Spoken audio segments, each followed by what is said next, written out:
From Vandenberg Air Force Base in California, this is Atlas Launch Control at T-minus 2 hours, 5 minutes, 28 seconds, and counting. We're now just slightly more than 2 hours and 45 minutes away from the actual launch of NASA's Landsat Data Continuity Mission. Liftoff will be atop a United Launch Alliance Atlas V rocket from Space Launch Complex 3, located on South Vandenberg. The launch window today extends from 10:02 to 10:50 a.m. Pacific Time, a duration of 48 minutes. The Landsat Data Continuity Mission, or LDCM, is the latest in the Landsat series, which embraces new advanced Earth monitoring technology. It will continue the Landsat program's legacy of serving a crucial role in monitoring, understanding, and managing Earth's resources from space, including our forests, water, and agriculture. The satellite has a design life of not less than 5 years and enough fuel to sustain it on orbit for 10 years. The Landsat Data Continuity Mission is a partnership between NASA and the U.S. Department of the Interior's U.S. Geological Survey.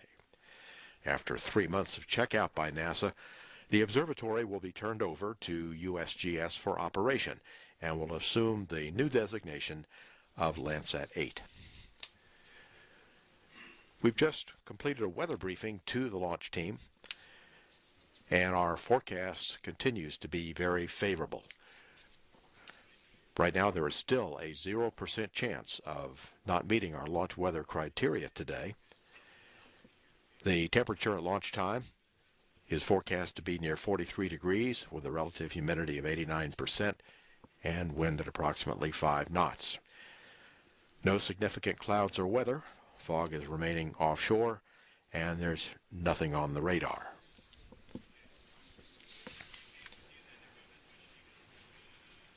So at this time, we're into our preparations for beginning our fueling activities for loading the propellants on board the Atlas and Centaur stages.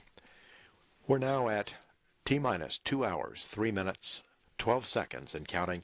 This is Atlas Launch Control.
This OSM. Go ahead. Roger that. Once we get the word, Slick 3 has been cleared, but we still have one guy standing by if you need him to escort back into the pad. Roger. T-minus 2 hours and holding. This is a programmed 30-minute hold.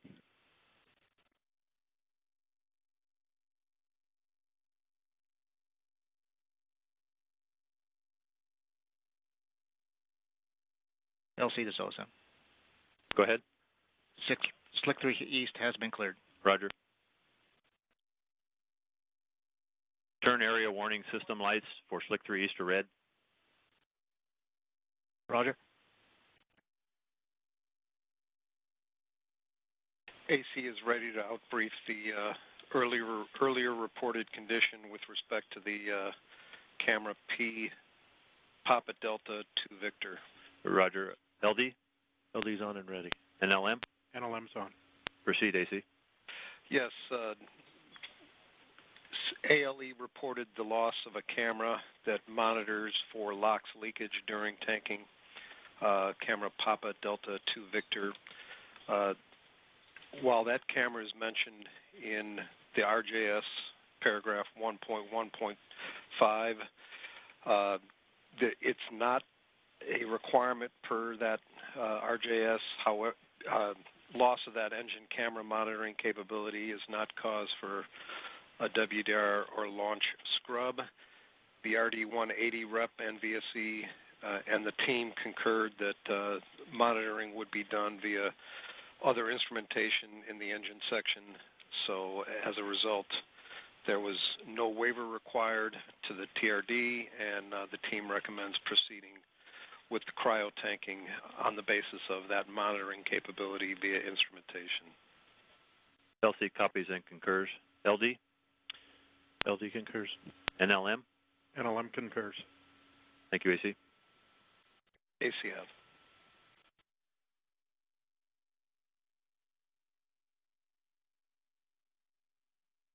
Centaur Pneumatics, LC. This is Centaur Pneumatics. Go ahead, LC. Status of step 1040.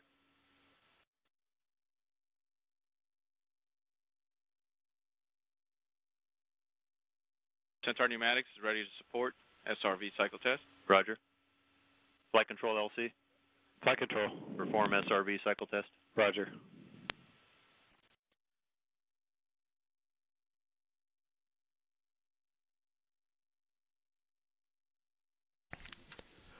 This is Atlas Launch Control at T-minus 2 hours and holding. We're now in a planned 30-minute built-in hold.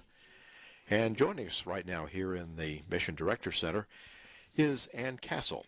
She is the Assistant Secretary for Water and Science for the U.S. Department of the Interior. Ann, welcome. Good morning. And we're actually looking forward to having a little bit of discussion with you about the role of the Department of the Interior and how you will perhaps describe the importance of the Landsat to this objective that we have. So it may come as a surprise to some people that the U.S. Geological Survey, which is a bureau of the Department of the Interior, is a partner with NASA in a space mission. So can you tell us a little bit about how that came to be? And that's been going on for a long time now, I think. It has been, and I think you're right. It comes as a surprise to a lot of people that the Department of the Interior is in the space business. It's like interior, outer space, it kind of doesn't compute. But in fact, our involvement in space technology goes back almost 50 years, because it was in 1966 that the Secretary of the Interior, then Stuart Udall, announced a program that would use space technology to help us find solutions to some of the most pressing natural resource problems that we were facing within the department. He said that even then, those natural resource problems were being compounded by population growth and by pressure on our natural resources. So he announced that we would get involved in the Landsat program, and so ever since then, we launched the first satellite in 1972 in partnership with NASA, and those natural resource problems that we were facing 50 years ago haven't gone away. In fact, they've only increased and accelerated. So that's why the Department of the Interior is in the space business still. Well, the Department of the Interior really manages just millions of acres of public land all across America, and it's got a wide range of responsibilities associated with that. So tell us a little bit, how does Landsat help Interior carry out its overall mission for that? Well, George, you're right. We do have a lot of land that's under our responsibility. In fact, we manage 1 out of every 5 acres in the entire country. And so that puts us on the front lines for dealing with water management, protecting fish and wildlife resources, energy development. And we also have to figure out how to best deal with the impacts of climate change. And we use Landsat imagery to help us with all of those responsibilities. And we use it in practically every bureau within the Department of the Interior. The Bureau of Land Management uses Landsat to monitor land cover conditions and help control the spread of invasive species or other types of vegetation that are not natural, like tamarisk or Phragmites. The U.S. Geological Survey uses Landsat to monitor coastal erosion, which is really prominent along the North Slope in Alaska, but it's really occurring everywhere along our coastlines. And several of the interior departments are involved in a program that we call the Landfire Project, and that is a program that monitors the areas that are most at risk for wildland fire and allows us then to go in and do preventive treatment. That kind of proactive approach to wildland fire can save us a lot of money, and it also helps us reduce the risk to firefighters. So we're continuing to use Landsat. It really is our premier tool for dealing with these kinds of natural resource issues. Well, beyond the Department of the Interior, how would you describe the global importance of Landsat? Well, Landsat has become a resource that is used by researchers and scientists all around the world. Obviously, the population of the Earth is growing. We've now got over 8 million people on the planet. We're projected to reach 9 million as early as 2025. That's only 12 years from now. That level of population puts huge pressure on the natural resources that we all need for survival. And so in order to have the tools that decision makers, policymakers need all over the globe, we need tools that give us information about the status of natural resources and tools that we can use to monitor the condition of those natural resources. We've seen a terrific example of the use of Landsat as a tool in the African country of Gabon. They became quite concerned as a result of looking at Landsat imagery that they were losing their forests. And so in 2002, the president of Gabon announced that they would no longer be exporting wood from the country. And they banned export, and then they continued to use Landsat imagery to monitor the condition of the forest cover. 10 years later, they found that forest cover had actually increased in Gabon from 85% to 88%. So they used Landsat to identify the problem. They put a fix into place, and then they used Landsat to monitor how well the fix was working. So that's a great example. One other thing that I think Landsat does that's of global importance stems from the free data policy. Because Landsat data is disseminated free of charge, that means that scientists and researchers all over the world have the same common record to work from. And that gives us the ability to leverage our resources. It's like having a free library card to the world's most extensive library. That free data policy also plays a significant role in creating transparency in repressive regimes where information's not readily available or it may be controlled by the government. So we think that it's a policy of data democracy. Well, Ann, thank you very much. And I know that certainly will have a personal meaning for you when you see that launch this morning when the Atlas takes off. So thank you very much for coming by and talking with us and giving some nice insight about the significance of the Landsat program. Thank you, George. My pleasure. And we're now at T-minus 2 hours and holding, continuing in this planned built-in hold. This is Atlas Launch Control.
This is Atlas Launch Control at T-minus 2 hours and holding.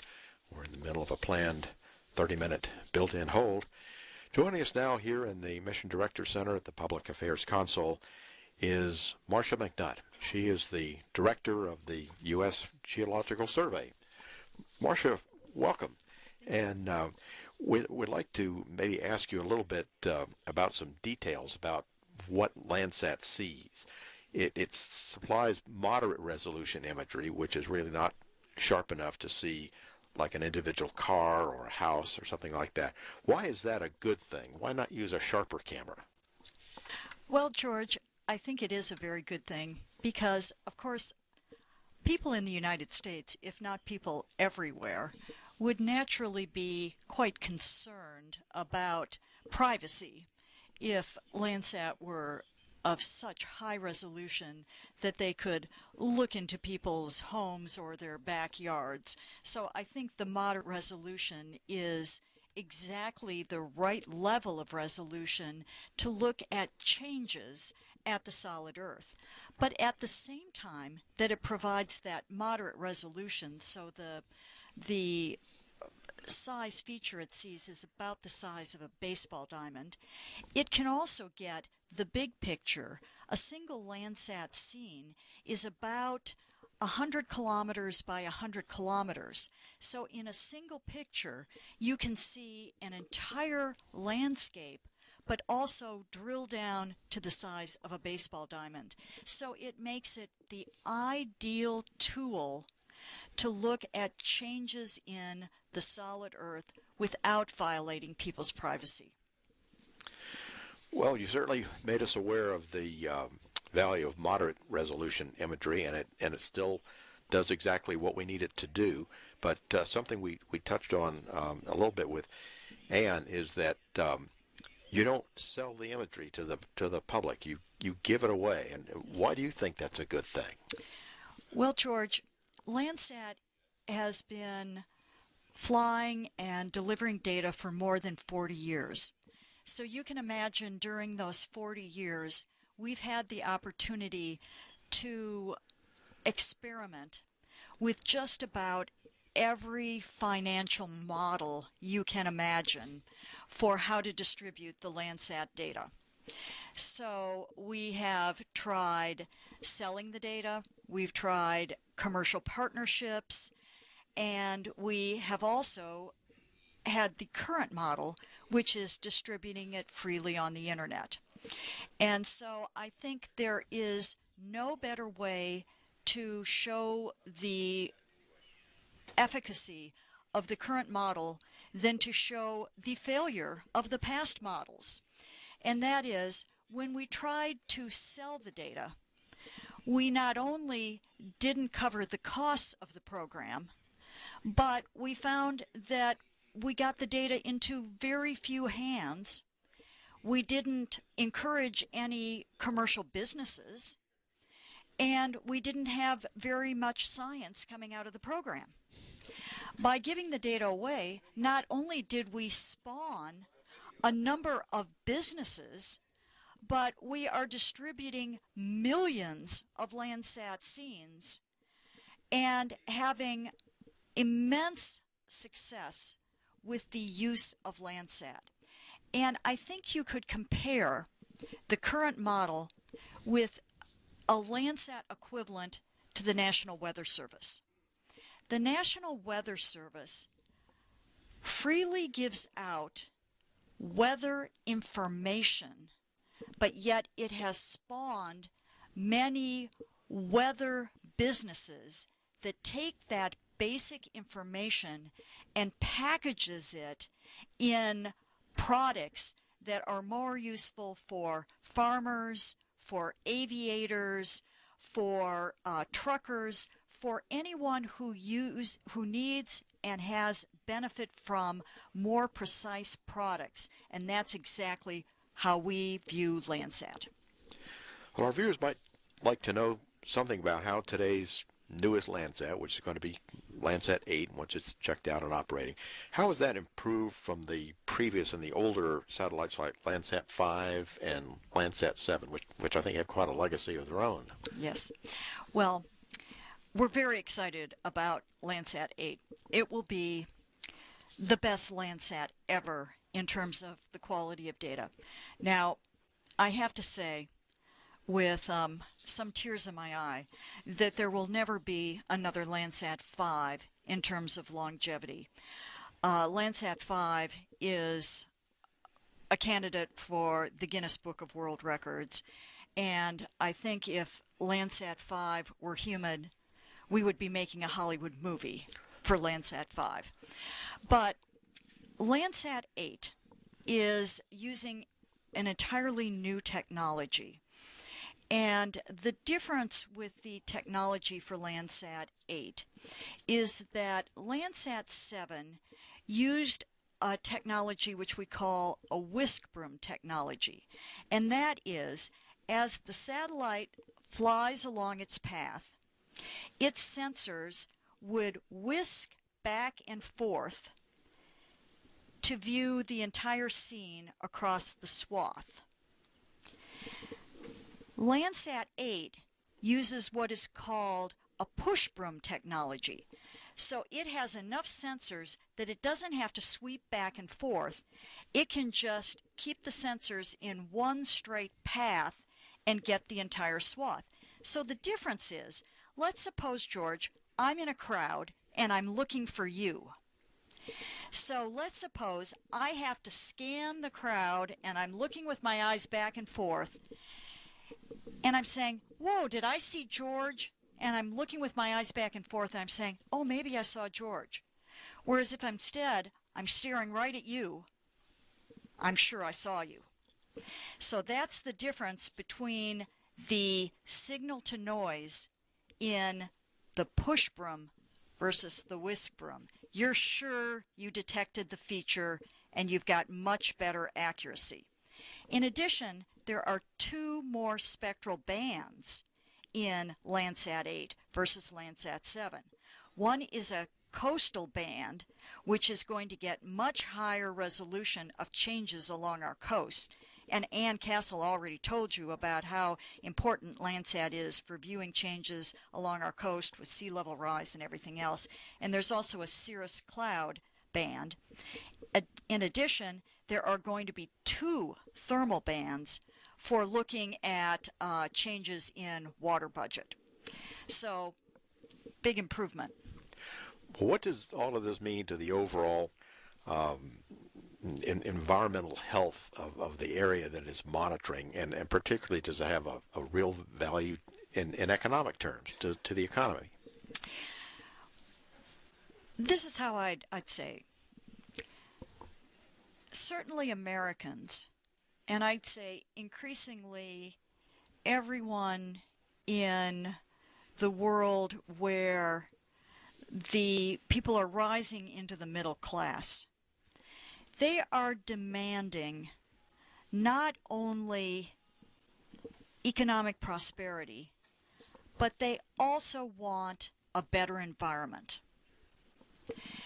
And to have both, one needs sound, unbiased data for decision making, data that you can trust. And I am hard-pressed to point to any other 40-year time series of information on changes in the Earth that crosses the entire spectrum of water, land use, energy, minerals, invasive species, land cover, that whole spectrum that has to do with our resources and how we're using them, that has never been challenged for its accuracy and its lack of bias than Landsat. It is the gold standard that everyone looks to in making decisions. And the important thing about a time series like Landsat is its value only increases the longer it is run. Well, Marcia, thank you very much, and we're certainly looking forward to seeing those first images that Landsat 8 will be providing, knowing that we're off on another long era of continuity, of continuing all that great data and the utility of it. So thanks very much for coming by and talking with us, and I'm sure you will be looking forward to the liftoff this morning as well. Thank you, George. We're still at T-minus 2 hours and holding. This is Atlas Launch Control.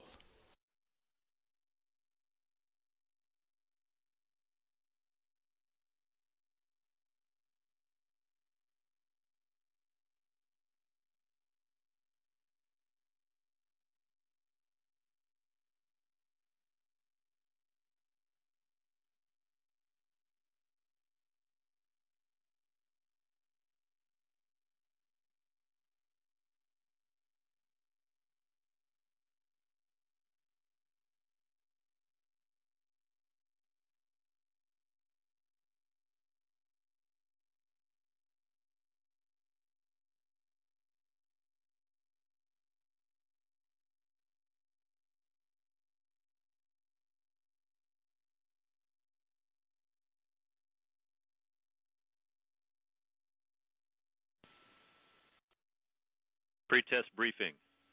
This operation is classified hazardous. Cryogenics will be loaded. Ordnance items are installed and high pressure and inert gases are in use. Any anomalies will be brought to the attention of the launch conductor. Evaluation will be performed by a support team led by the anomaly chief and the vehicle system engineer on channel 6. COM channel 1 will be the primary command channel, with backup being COM channel 2. The following documentation will be in use for today's operation. Test Plan X45 LCCMD-SL3, Revision 3, Run 2. Order Revision 1 through 4 have been approved and integrated with the procedure. TSM document configuration AV035 Rev Delta.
Readiness poll for cryogenic tanking.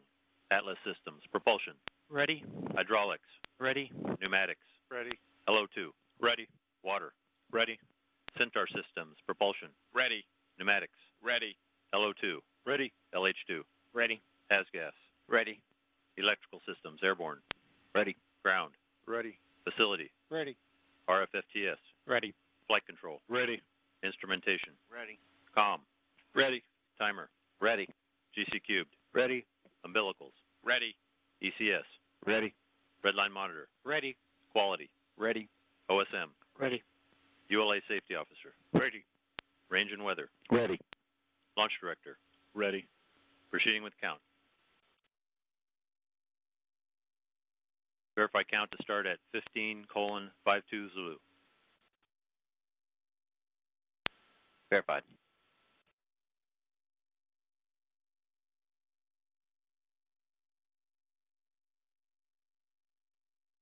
T0 is set for 1802 Zulu.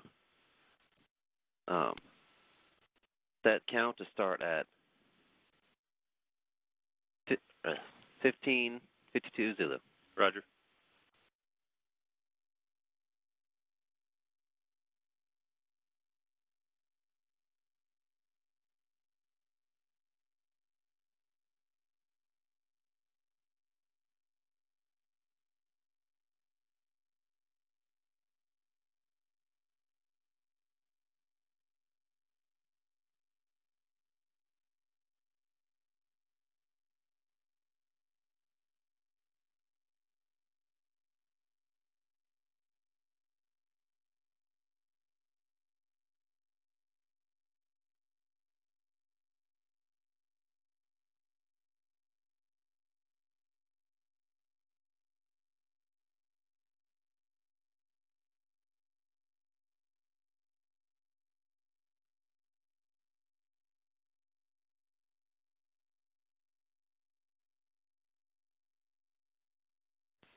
On my mark, the time will be T-minus 2 hours and counting.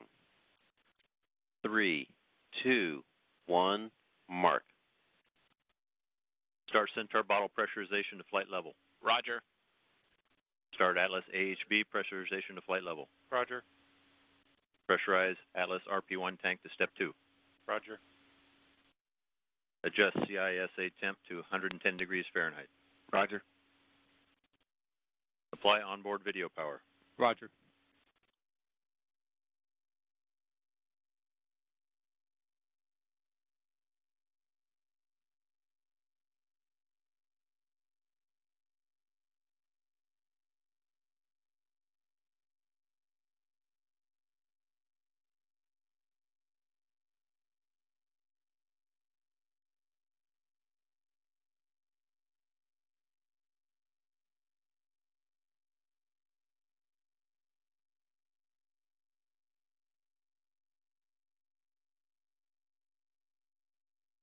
T-minus 1 hour, 59 minutes. Initiate CEC safing purge.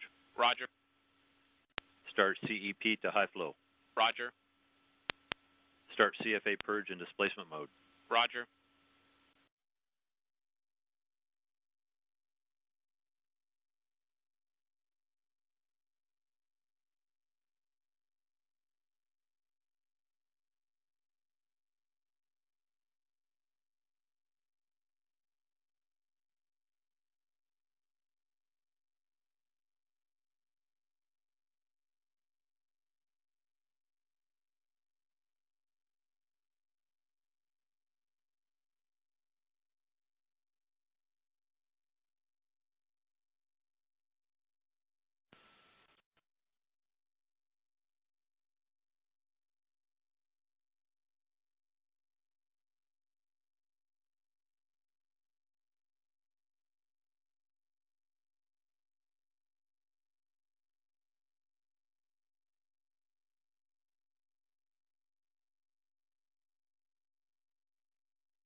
Command transmitters configured for FTS cycle test.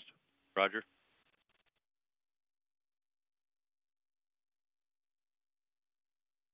Perform FTS cycle test. Roger.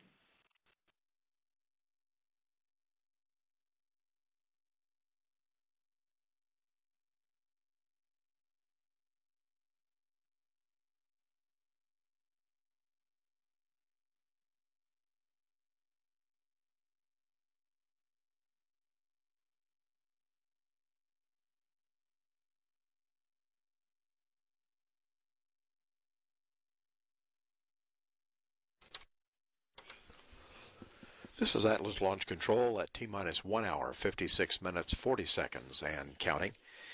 This will be the 36th launch of a United Launch Alliance Atlas V rocket, the 6th Atlas V from Vandenberg Air Force Base, and the 9th NASA mission to be launched aboard an Atlas V. After liftoff this morning, the rocket will initially head south along the Santa Barbara Channel and gradually turning southwesterly as it moves downrange on a 186.4-degree launch azimuth over the Pacific Ocean. The Landsat Data Continuity Mission satellite was built for NASA by Orbital Sciences Corporation with the instruments built by Ball Aerospace and NASA's Goddard Space Flight Center. The spacecraft weighs 6,100 pounds, are 10 by 10 by 16 feet tall, and it has a field of view of 115 miles. At T-minus 1 hour, 55 minutes, 36 seconds and counting, this is Atlas Launch Control.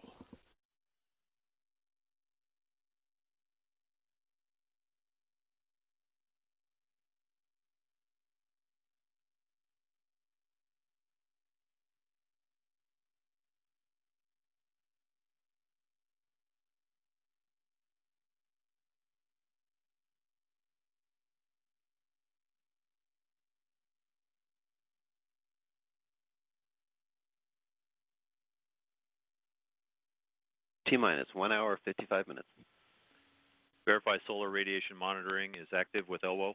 Roger.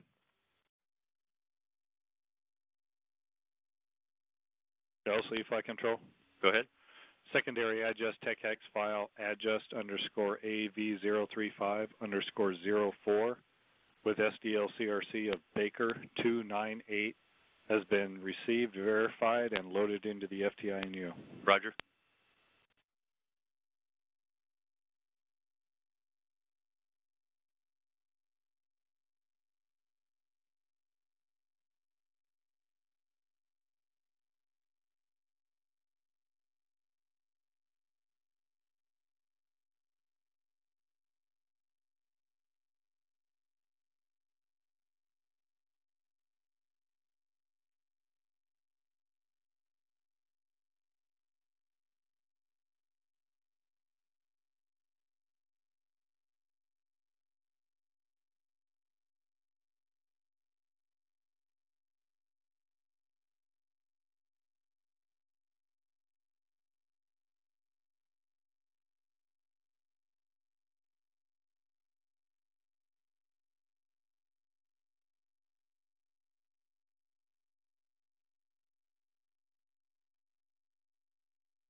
This is Atlas Launch Control, T-minus 1 hour, 52 minutes, and counting.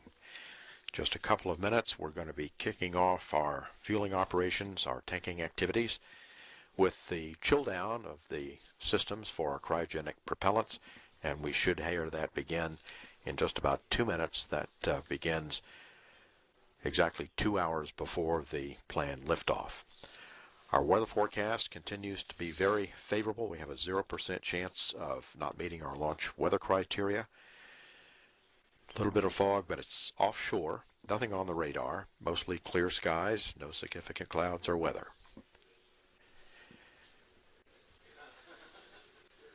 So we're now at T-minus 2 hours, 1 minute, 15 seconds, and counting. This is Atlas Launch Control.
T-minus 1 hour, 50 minutes. This is the LC on Countdown Net 1 with a comm check. STC. STC, loud and clear. SMD. SMD reads you loud and clear. NSC. NSC, loud and clear. NLM. NLM, I have you loud and clear. Roger. Centaur LO2 storage tank at chill down level. Roger. Start Centaur LO2 transfer line chill down. Roger.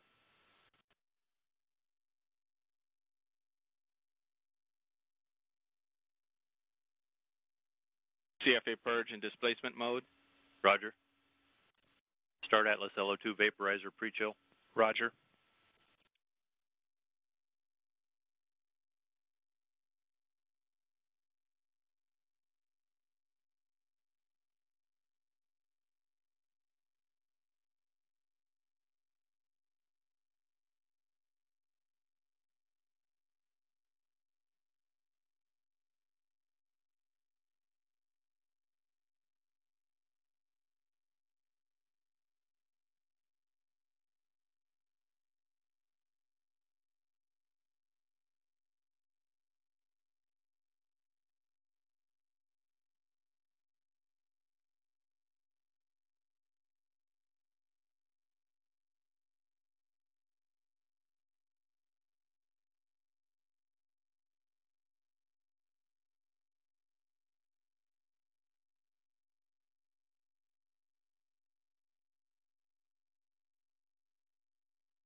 This is Atlas Launch Control, T-minus 1 hour, 46 minutes, and counting.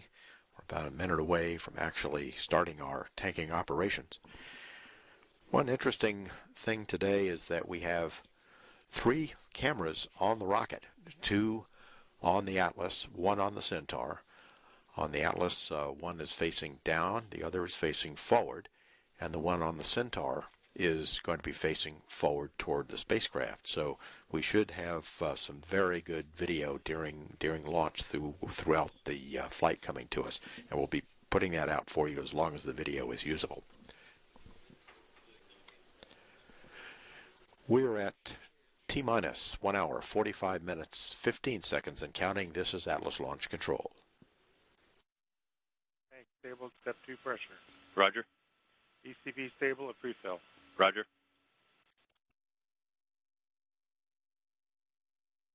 T-minus 1 hour, 45 minutes. RD-180 has been on heated GN2 for 20 minutes minimum. Roger.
Atlas LO2 vaporizer pre-chill complete. Roger. Start Atlas LO2 tanking. Roger. Centaur LO2 transfer line chill down complete. Roger. CEC safing purge is active. Roger. CEP on high flow. Roger. Start Centaur LO2 tanking. Roger.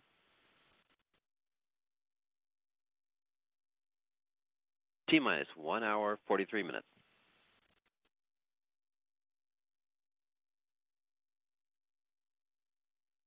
Perform Centaur LH2 SVV cycle test. Roger.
This is Atlas Launch Control, T-minus 1 hour, 40 minutes, and counting.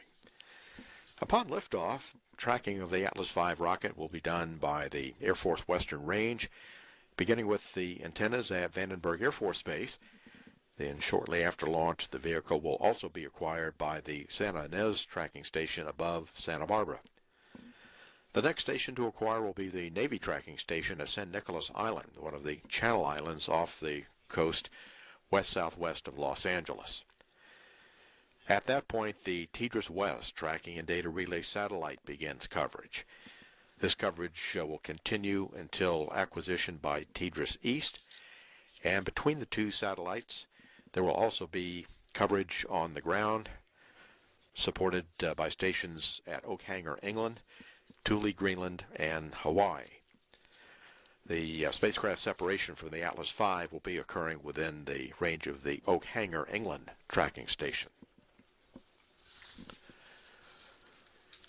Most of our communications channels here in the Mission Director Center are quite quiet. There are no issues in work at this time. Fueling is underway, and the weather continues to be go for a 10:02 a.m. Pacific Time launch. At T-minus 1 hour, 38 minutes, 34 seconds, and counting, this is Atlas Launch Control.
Centaur LO2, 10%.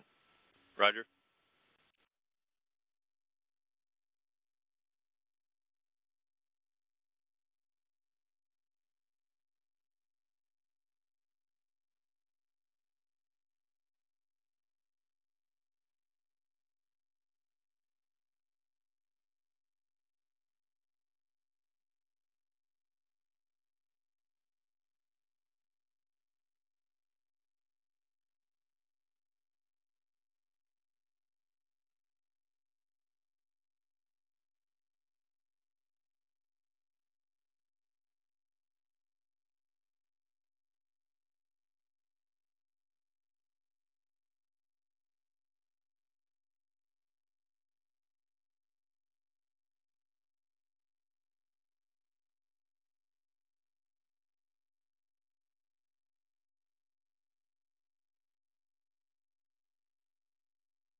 Centaur LO2 at 20%. Roger.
T-minus 1 hour, 33 minutes.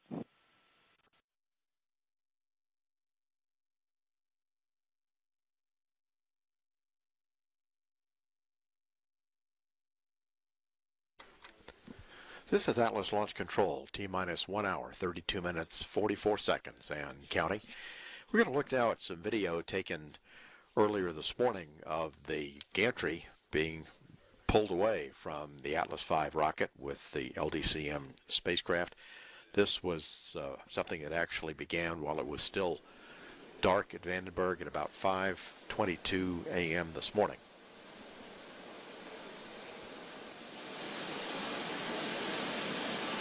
This is a little bit different than the way it's done at Cape Canaveral.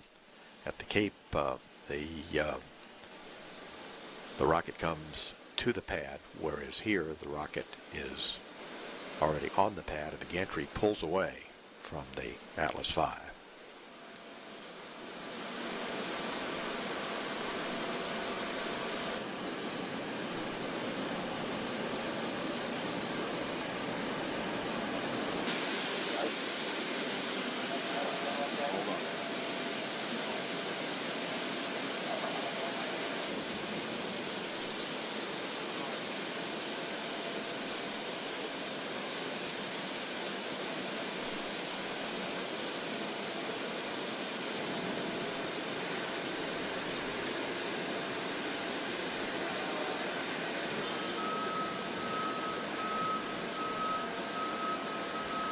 Vehicle as we see it here is 192 feet tall.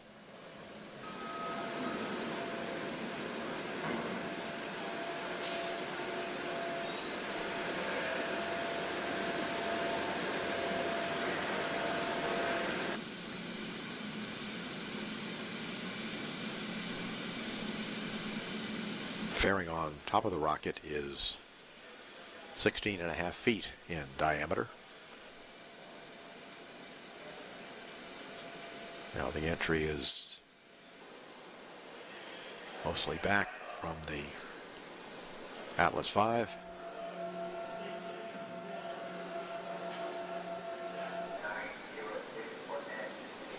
Which then led us right almost immediately after the gantry was pulled away into our fueling operations this morning.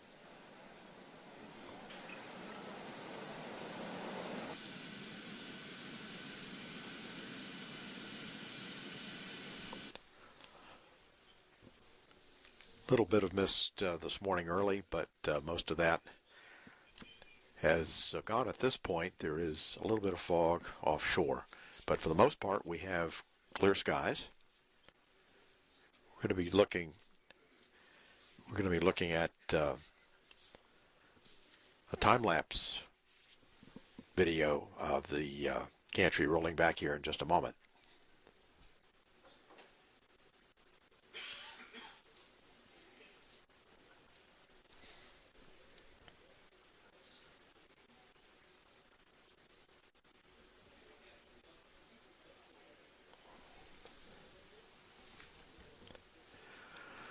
So there we have a live picture once again against a beautiful clear blue sky here at Vandenberg.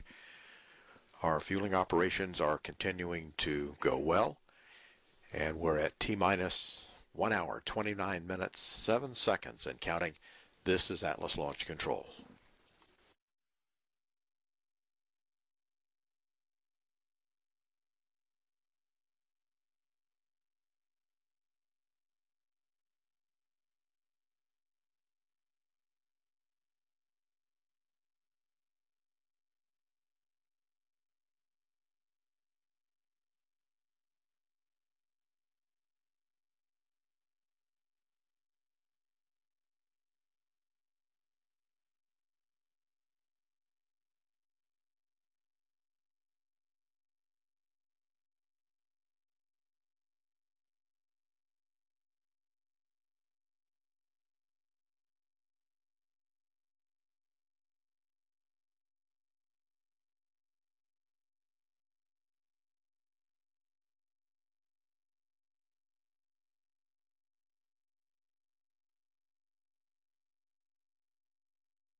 Centaur LO2, 50%.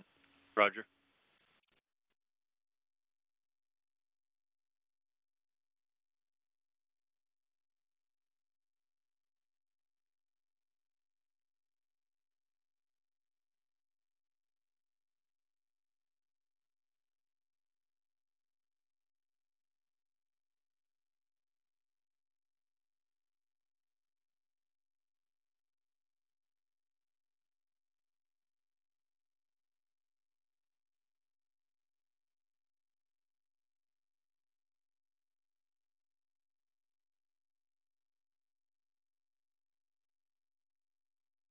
LC ECS, step 1350. Payload and CM have been on GN2 for 40 minutes minimum. Roger.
Centaur LO2 at 60%.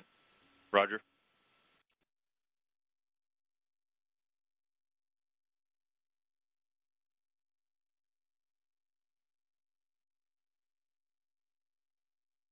T-minus 1 hour, 25 minutes.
Centaur LH2 SVV cycle test complete.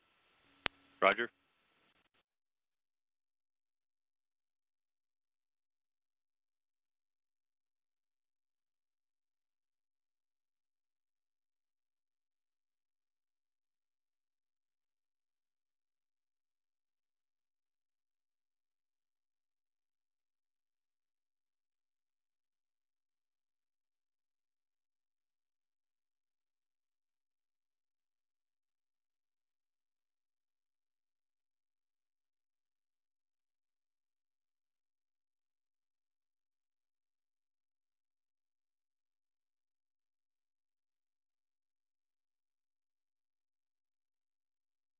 Centaur LO2 at 70%. Roger.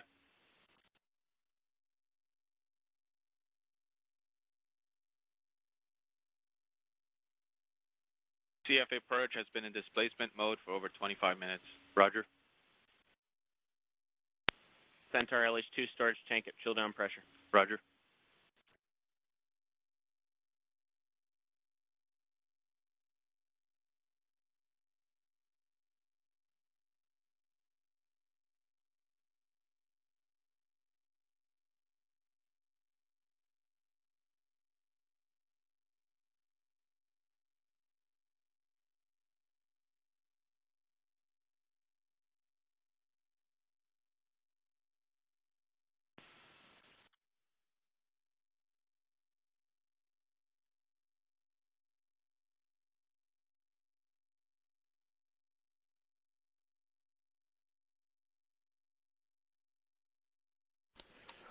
This is Atlas Launch Control at T-minus 1 hour, 21 minutes, and 50 seconds.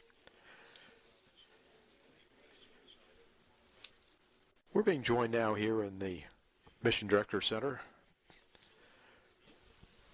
by Mike Miller, the Senior Vice President for Science and Environmental Programs for Orbital Sciences Corporation. Mike, the spacecraft that we're launching today, about when did Orbital start building this? Our Gilbert division near Phoenix, Arizona, started this in the April of 2008 timeframe. So it's been nearly 5 years we've been working on this. Well, I think some of the orbital people are, have been associated with Landsat for a while, actually. Yeah, I'm actually one of those. Actually, early in my career, I started off as an early engineer working on Landsat 4 and Landsat 5. And I'm proud to say that one of the reasons why Landsat 5 stuck around so long was we put an extra fuel tank inside of the spacecraft. That was one of my first tasks as an early mechanical engineer. Well, we've got some video now of some of the spacecraft processing that was going on out here at Vandenberg leading up to our launch today. So if you could tell us what we're seeing. Sure, love to. This is actually a shot showing the shipping container as it arrived here at the Astrotech facility at Vandenberg. That's the hard cover being removed, and then you can see a frame that's around the horizontal satellite underneath that big black cover, covering it for contamination control. It's moved off to the side in preparation for a number of tests that we perform. This shows the full satellite with the bus underneath. We call it the spacecraft bus underneath. The solar arrays are shown in this view as it's being lowered onto our INT stand in preparation for some of the tests. And in particular, we're going to show some of the solar array early testing. Listen to this.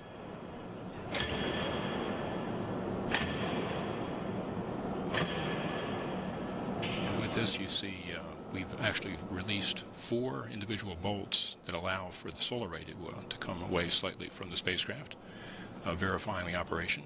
We then went through a number of different inspections, many more than just that are shown here on this video, in preparation for further activities. In this view here, you see the full satellite with the instruments above, and was being prepared there to be moved on top of the launch vehicle adapter for the Atlas. Shows a side view also. And here it is actually with the adapter attached underneath the spacecraft as it's moved onto the payload transport dolly, being bolted down here.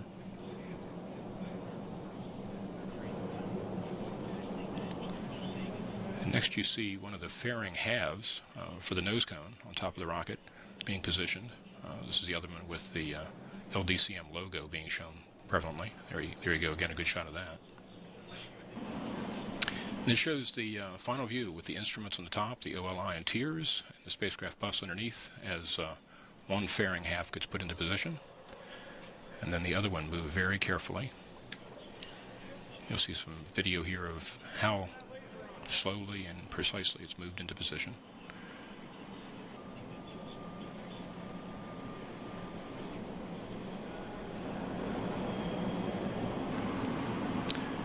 Then it's covered underneath to protect it. The entire assembly is lifted onto a larger transport dolly. So the entire payload element is lifted up on top of a truck, effectively, and it's able to be moved over to the launch pad. This shows that move from the north base here at Vandenberg to where it is today on the south base at Slick 3. Well, tell us about the instruments. Who built the instruments that are actually on the satellite? Well, there are two instruments. The operational land imager was developed by Ball Aerospace in Boulder, Colorado, and the thermal infrared sensor was developed at Goddard Space Flight Center in Greenbelt, Maryland. And then Orbital built the satellite where? And did you integrate the instruments in that same location? Yeah, we built the satellite bus, or spacecraft as we call it, and then did all the integration of the observatory at Gilbert, Arizona, our facility there, just outside of Phoenix. Well, Mike, thank you very much, and I'm sure you'll be very interested in about, I don't know, the first 10 minutes or so after spacecraft separation today. We'll be very interested. I'll actually be listening to our control center. The control center team is out at Greenbelt, Maryland, where they're watching all of the telemetry that they can see now. And then we'll likewise be seeing telemetry from there back here so that we can stay informed with what's going on. Mike, thanks very much. And in the countdown right now, we've got about 10% liquid oxygen on the Atlas. The Centaur has 90% liquid oxygen on board. And the countdown continues to go smoothly. Nothing more than just routine discussion on our communications channels as the launch team runs through the countdown procedure. But we can see that the rocket now is beginning to huff and puff away. So we're at T-minus 1 hour, 16 minutes, 16 seconds, and counting. This is Atlas Launch Control.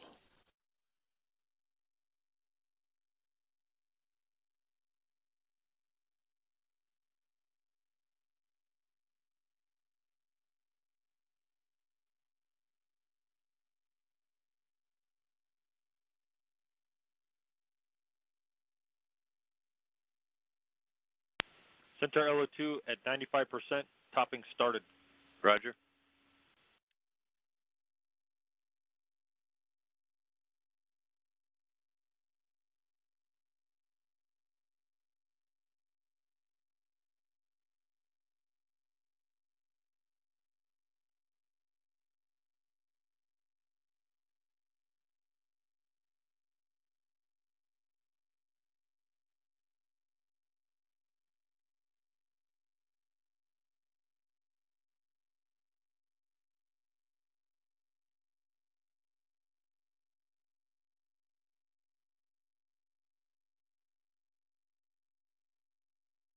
Atlas LO2 at 20%. Roger. T-minus 1 hour, 15 minutes.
Atlas LO2 at 30%. Roger.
T-minus 1 hour and 10 minutes.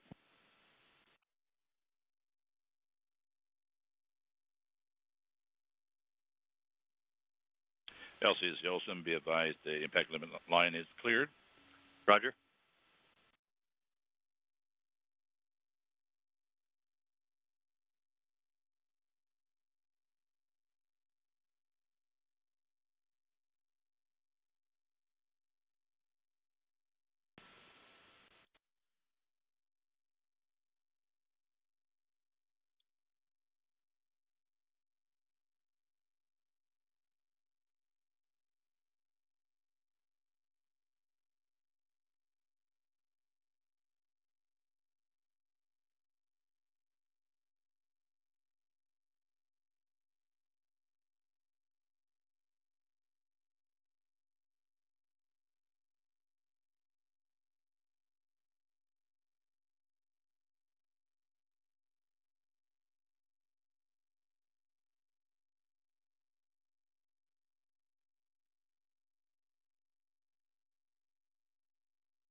T-minus 1 hour, 8 minutes.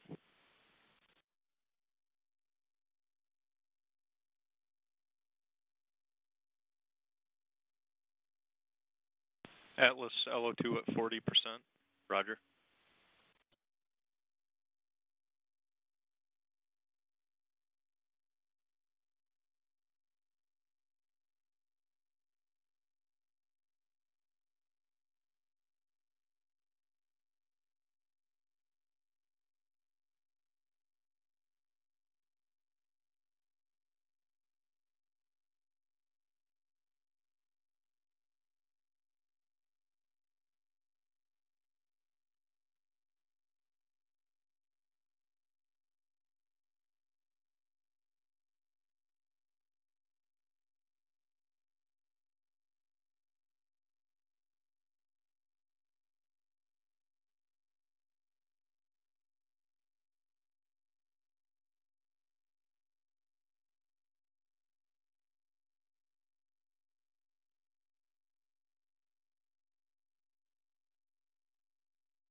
We're joined now at the Public Affairs Console in the Mission Director Center by Bruce Reed. He is the mission manager for the Landsat Data Continuity Mission spacecraft for NASA's Launch Services Program.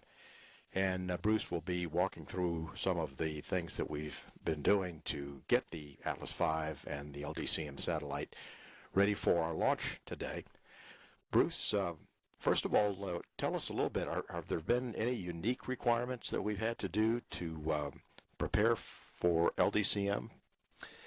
Well, George, the LDCM spacecraft is unique, as are all the NASA spacecraft. And so it's always a challenge on every mission to meet those particular requirements. For instance, the LDCM spacecraft needs to have 60 minutes of continuous sunlight after separation. So we've designed the trajectory such that that will occur. And also they have very stringent tip-off rate requirements. So the launch vehicle will do a compensation maneuver just before separation. So every NASA mission is unique in its own way, and we work out those requirements to make sure everything is met. Well, Ruth, we have some video now. If you would tell us a little bit as we go along some of the things that are happening here. So this is the Atlas V booster rolling out to the pad. This is all the way back in October. And you can see the booster is pretty large. It's about 100 feet long. And it looks like they've got the front end of it attached to the 60-ton crane at the mobile service tower. And we have a breakover fixture at the rear of the booster to allow it to go into the vertical position. And you see a good shot there of the RD-180 engine and the twin nozzles. So the booster is positioned over the fixed launch platform, and it's aligned and lowered down onto the launch heads. So this is the Centaur stage. You can see the RL-10 engine there, built by Pratt & Whitney Rocketdyne. This is a cryogenic stage, liquid oxygen and liquid hydrogen, and it'll be hoisted atop the interstage adapter, which is on the booster. So this is the fully encapsulated LDCM spacecraft. The encapsulation occurred at the Astrotech facility on Vandenberg Air Force Base, and then it's set up on top of the transport trailer and moved out to Space Launch Complex 3. This was on January 25th, and you can see we have air going into the payload fairing. This is the environmental control system to keep the payload cool and to meet the humidity requirements. And they're going to go ahead and attach the encapsulated assembly and hoist it up into the tower. And you saw a good shot there of the LDCM logo. The black portion at the bottom of the payload fairing is the isolation diaphragm, which maintains those environments throughout the entire transport and hoist operation. And they'll go ahead and put this through some doors that open and center it on top of the Centaur, and then we'll lower it down carefully, and I think you'll get a good shot here of the Centaur equipment module as it's being carefully lowered down, and then they'll go ahead and install all the bolts and ready for launch. Bruce, thanks very much, and best of luck to you and the Goddard team, the Orbital Sciences team, and the entire NASA Launch Services program that's here, been working on this for quite some time for today for a launch that has held the schedule here at the end pretty well. So Bruce, thanks very much for coming by. Thank you, George.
AHVs at flight mask.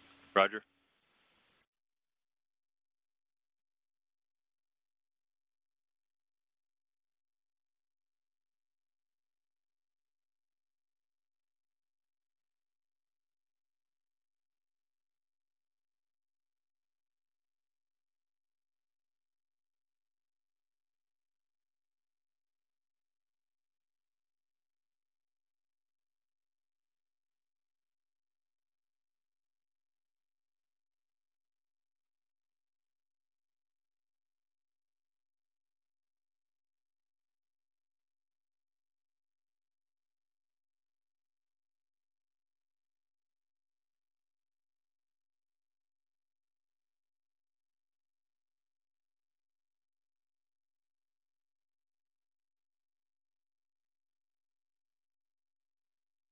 Atlas LO2 at 60%.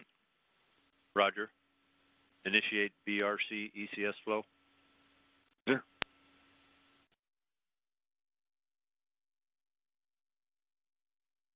Centaur forward adaptive purge in control mode. Roger. This is Atlas Launch Control at T-minus 1 hour and counting. Right now our Centaur engine chill down for the liquid hydrogen is underway. The liquid oxygen on the Centaur is at flight level, and we're at 60% on liquid oxygen on the Atlas. At this point, we continue to be on schedule for launch at 10:02 Pacific time this morning. We're not working any technical issues at this time, and weather continues to be a 0% chance of violation. At T-minus 59 minutes 20 seconds and counting, this is Atlas Launch Control.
LH2 chill down complete.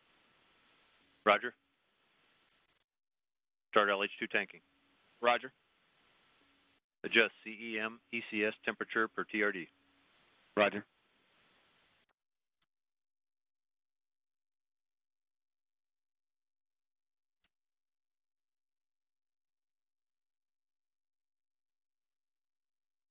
Centaur helium bottles at flight mask. Roger.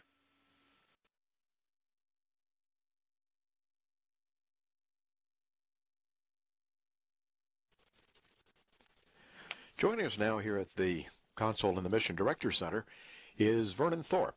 He is the program manager for NASA missions, and he is with the United Launch Alliance and will be the program manager for this upcoming launch of the LDCM spacecraft.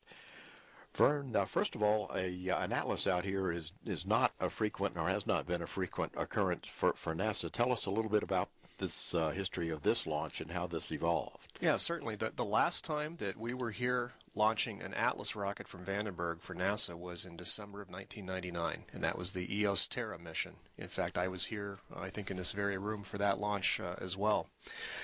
We've launched a lot of Delta IIs for NASA from Vandenberg in the interim, and we do fly Atlases for other customers out here as well. But you're right, an Atlas NASA launch is kind of a rare occasion out here at Vandenberg.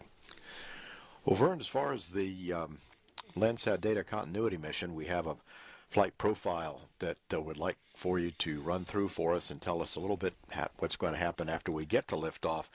What's the Atlas going to be doing? So if we could go ahead and roll the tape. Sure, I'd be happy to do that. It'll give everybody a preview of what they'll see this morning. We're going to use an Atlas 5 401 configuration for this mission. So that's probably our most basic configuration, no solid rocket boosters. When we lift off, those booster engines will be generating almost 900,000 pounds of thrust. And for this vehicle, the first major event we see after liftoff will occur about 4 minutes into flight. At that point, we will have used up all the propellants in that booster stage, and we'll issue the command to shut down the booster engine. You'll see that here in just a moment. After we shut that booster engine down, what we call booster engine cutoff, we will separate the booster stage from the Centaur upper stage about 6 seconds later, and we'll begin preparing the Centaur engines for the first of 3 burns for this mission. We're going to do 2 burns for the satellite and then a 3rd burn to dispose of the upper stage. This first Centaur burn will last about 11 minutes, and 8 seconds into that burn, as you saw right there, we'll jettison the payload fairing. This first 11-minute burn will place the combined Centaur Landsat satellite into a slightly elliptical orbit. We will coast for about 55 minutes to get into position for the second burn that you see here. That second burn will last a little less than 2 minutes. At the end of that burn, we'll be in a circular orbit with an altitude of about 360 nautical miles. A few minutes after that second burn, we'll separate the spacecraft, as you see here, and then we'll begin the usual series of maneuvers to get the Centaur a safe distance away from the spacecraft. And then one interesting thing about this mission is we will then, once we're a safe distance away, we'll continue with a 3rd Centaur burn, and that will place the Centaur into an Earth escape trajectory so that we never have to worry about any recontact or contamination of the LDCM spacecraft. Now, we just launched an Atlas. Is this Atlas identical or similar to the one that we just used for the tracking and data relay satellite? This is very similar. It's the same Atlas 5 401 configuration. It seems like I was just sitting next to you in Florida launching that one. These missions are very close together. I think our ability to maintain this kind of a launch rate, to launch 2 NASA missions this close together, is really a testament to the professionalism and the experience of both the ULA contractor team and the NASA team. It's quite an accomplishment. Well, Vern, thanks very much, and we're looking forward to another Atlas launch very shortly. Thanks very much for coming by. My pleasure.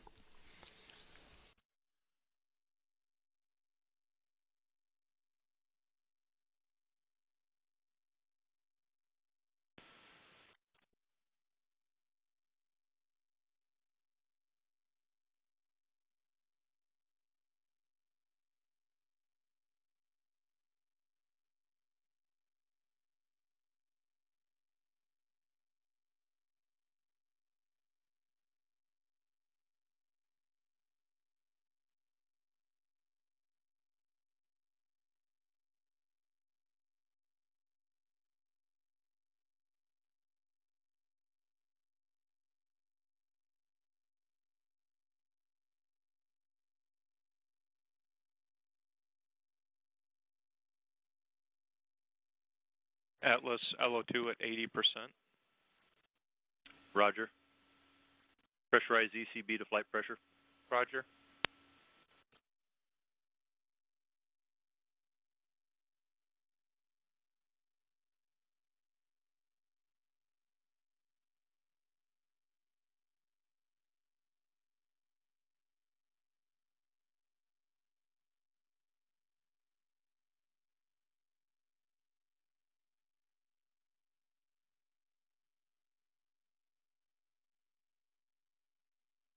Centaur LH2 at 10%.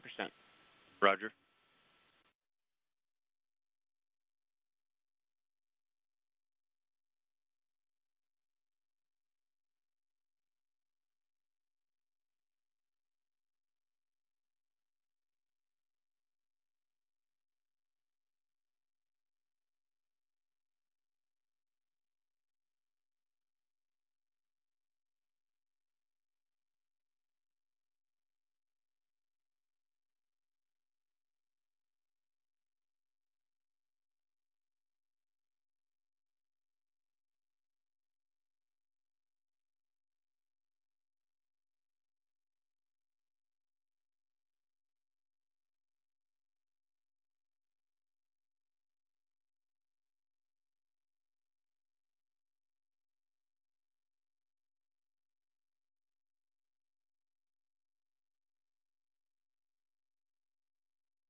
This is Atlas Launch Control, and we are now exactly 1 hour from the launch of the Landsat Data Continuity Mission on the Atlas V rocket. All our activities are continuing to go well. We've received word that the LDCM spacecraft has now been configured for liftoff for the launch. And all of the fueling operations are continuing to go on schedule. The Centaur has about 12,500 gallons of hydrogen on it when fueling is finished. Liquid oxygen about 4,150 gallons. And the Atlas will have about 48,860 gallons of liquid oxygen, and then there's also about 25,500 gallons of RP1 fuel, which is a highly refined kerosene.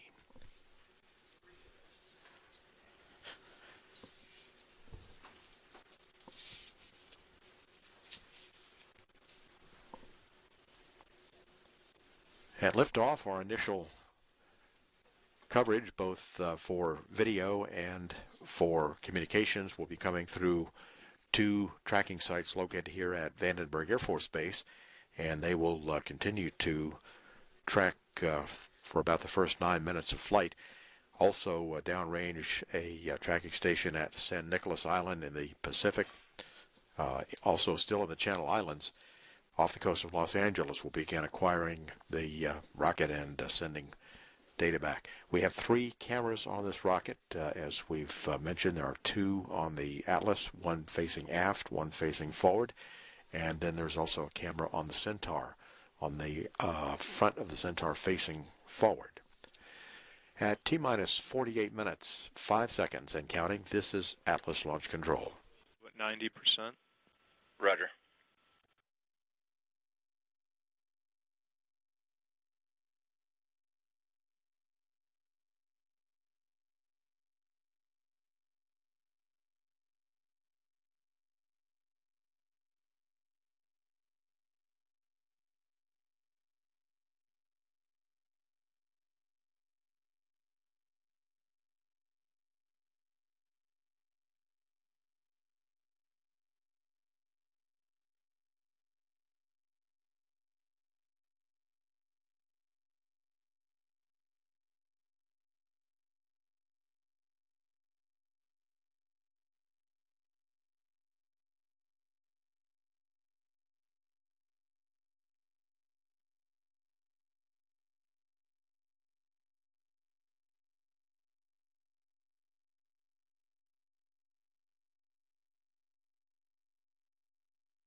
Centaur LH2 at 40%.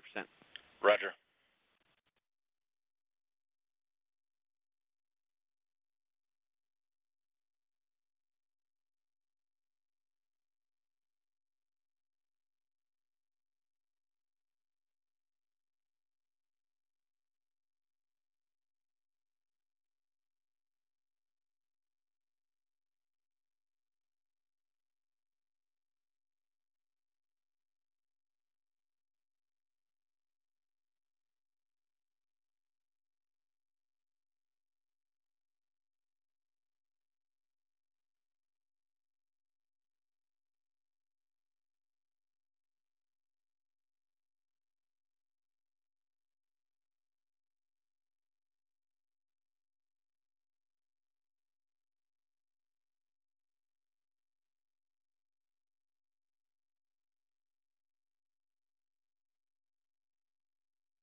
Centaur LH2 at 50%.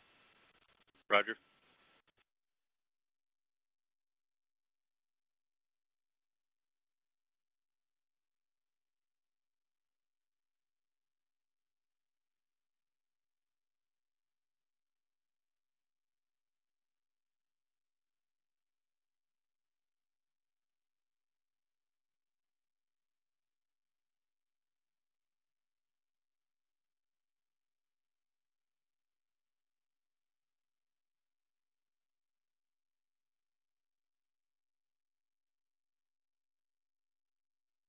T-minus 45 minutes.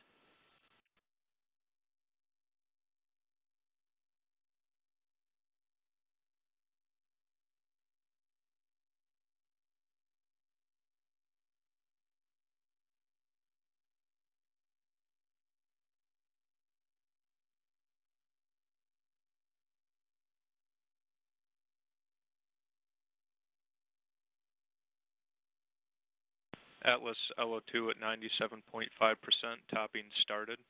Roger.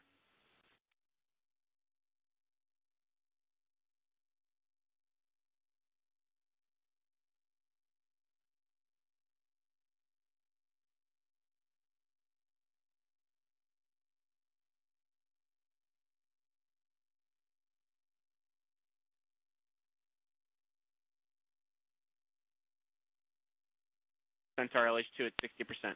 Roger.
T-minus 43 minutes.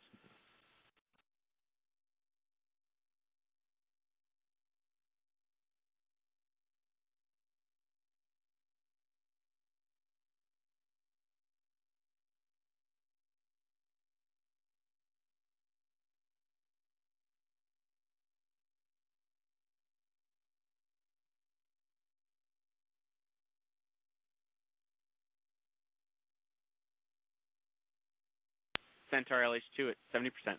Roger.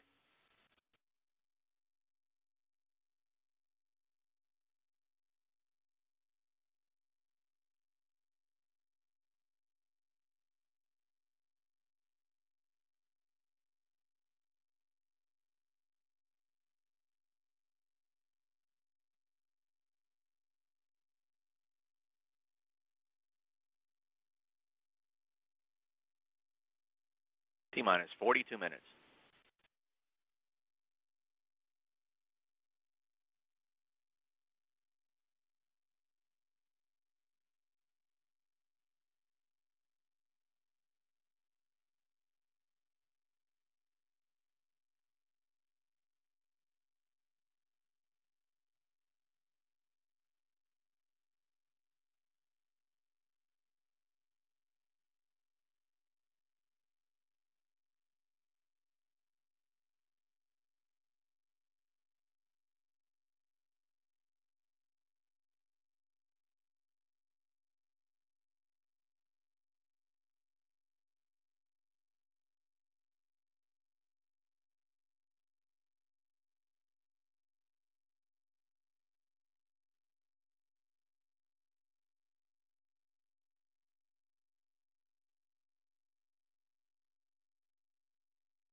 Centaur LH2 at 80%. Roger. Disable LH2 storage area UV detectors. Roger.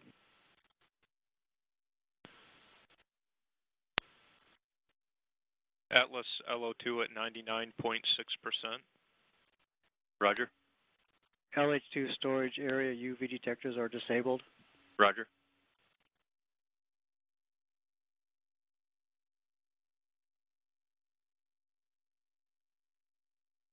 Cycle Atlas LO2 fill and drain valve. Roger. Perform Atlas airborne LO2 vent valve functional test. Roger.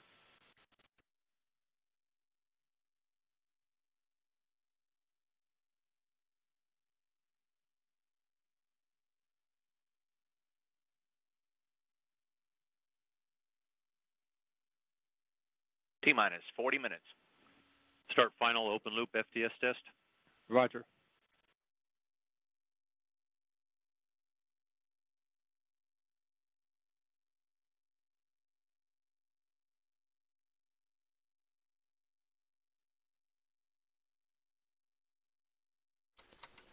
This is Atlas Launch Control, T-minus 39 minutes, 36 seconds, and counting.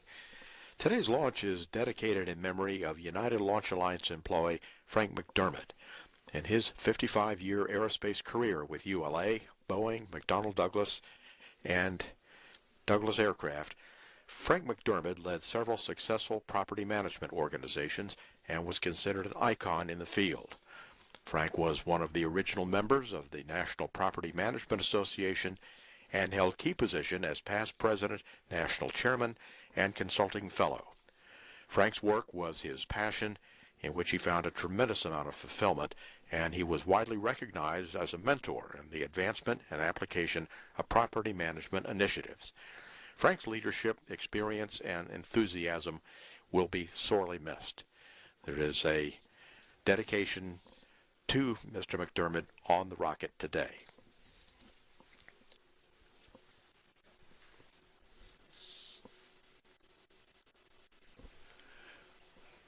We're now at T-minus 48 minutes, 30 seconds and counting. This is Atlas Launch Control.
T-minus 37 minutes. Centaur LH2 at 97%. Topping started. Roger. Perform Centaur LH2 fill and drain valve cycle test. Roger. Perform Centaur LO2 fill and drain valve cycle test. Roger. Atlas Pneumatics LC. Go ahead. Status of step 1530.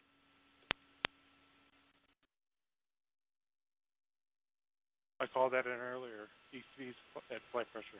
Roger.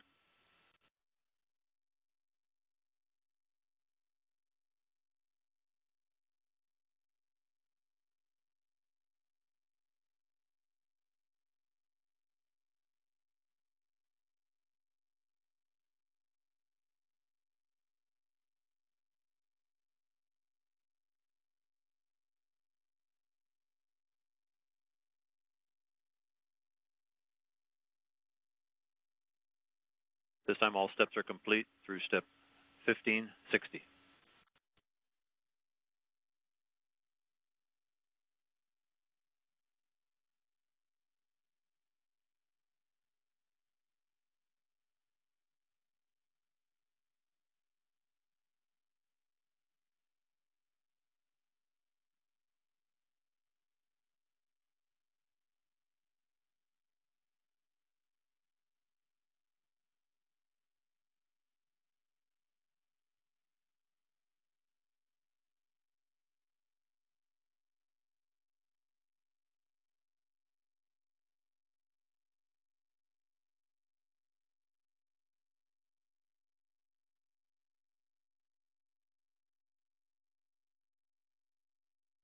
Centaur LH2 fill and drain valve cycle test complete. Roger. Centaur LO2 fill and drain valve cycle test complete. Roger. Perform Centaur SRV and LH2 SVV cycling tests. Roger.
Centaur SRV and LH2 SVV cycle tests complete. Roger. Resume Centaur LH2 topping to flight level. Roger. Resume Centaur LO2 topping to flight level. Roger. T-minus 32 minutes.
Atlas LO2 fill and drain valve cycle test complete.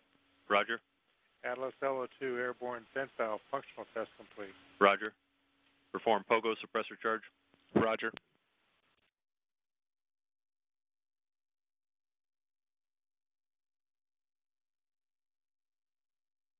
T-minus 30 minutes. Secure onboard video power.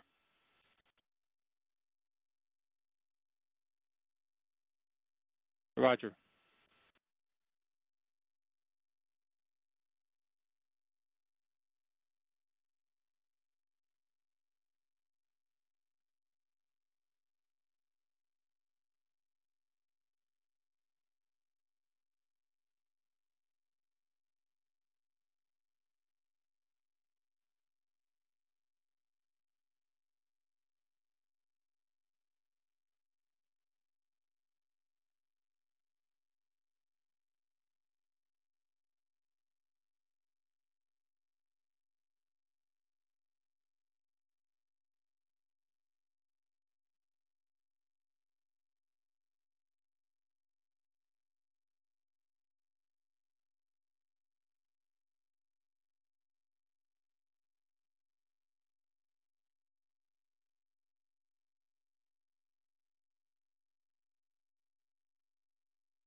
LCCLH.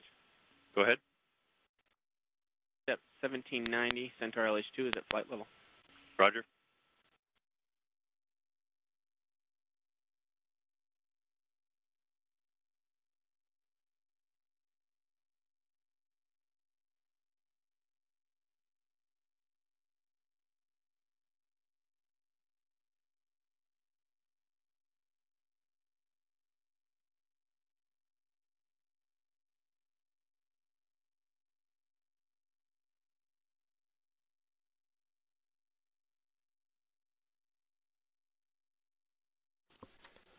This is Atlas Launch Control, T-minus 27 minutes and counting. We're nearing the completion of our fueling activities for the Atlas V rocket. In just a few minutes, we will be having a weather briefing, our final weather briefing for the launch today. We've been listening to our launch conductor from United Launch Alliance, Larry Crass, leading the launch team through the countdown procedure. And our NASA launch team has been monitoring the engineering channels and the spacecraft channels for the status and readiness to launch, which they will be reporting on shortly. The spacecraft has been configured for launch and is working no issues. So at this time, we're still on schedule for a 10:02 a.m. launch this morning. At T-minus 26 minutes, 6 seconds, and counting, this is Atlas Launch Control. Pogo suppressor charge complete. Roger.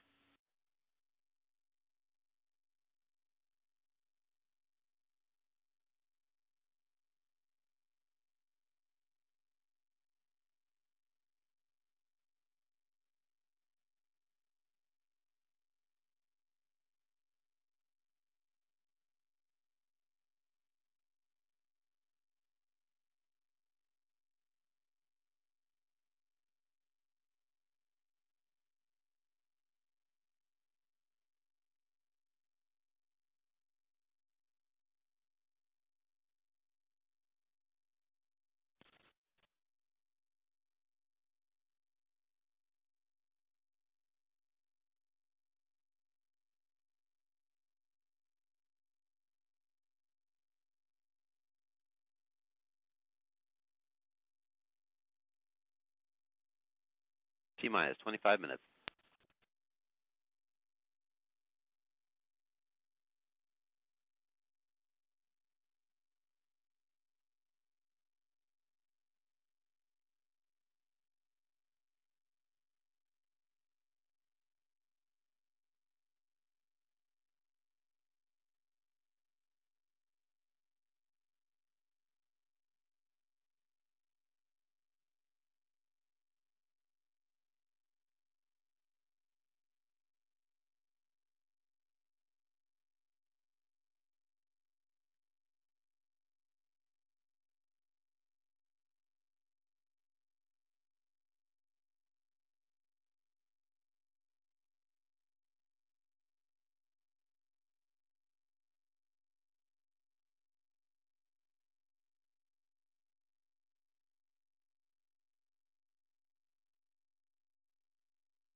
This is Atlas Launch Control, T-minus 21 minutes, 20 seconds, and counting.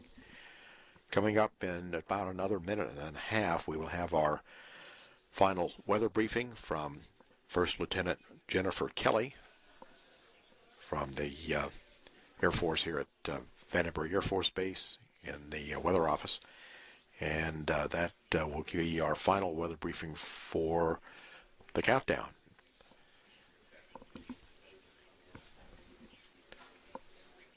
Our tanking operations largely complete at this point.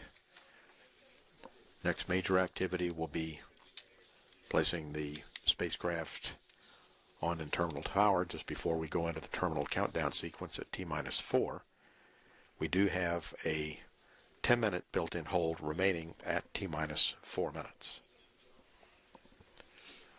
At T-minus 20 minutes, 25 seconds, and counting, this is Atlas Launch Control.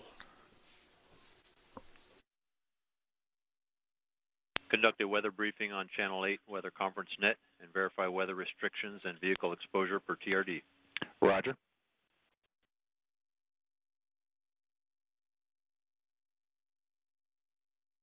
T-minus 20 minutes. Perform BRCU, SIB1, and SIB2 Stand by voltage for the check. weather briefing. Roger. All stations acknowledge. LWO. LO. Atlas RC. RC. LD. LD. LV1. LV1. AFLD. AFLB. ALC. ALC. NLM. NLM. OD. OD. LDA. LDA. LWO provide latest T0 status for safety and launch agency constraints with probabilities of violation. This is the LO. Currently we are green. The overall probability of violation for T0 through end of window is 0% with no areas for concern. POV for 24-hour scrub is 0% with no areas for concern. This concludes my brief.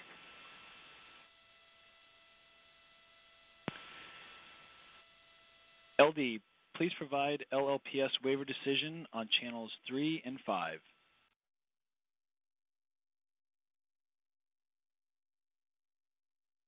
T-minus 19. Perform RD180 transducer converter calibration. Roger.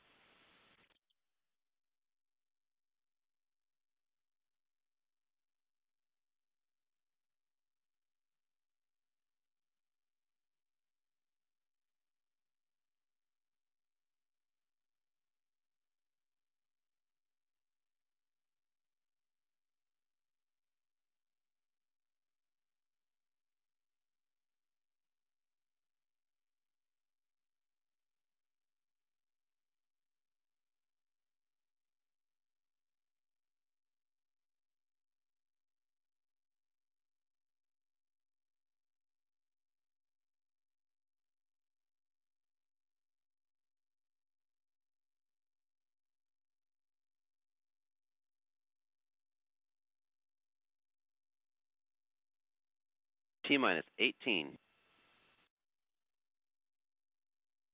RD180 transducer converter calibration is complete. Roger.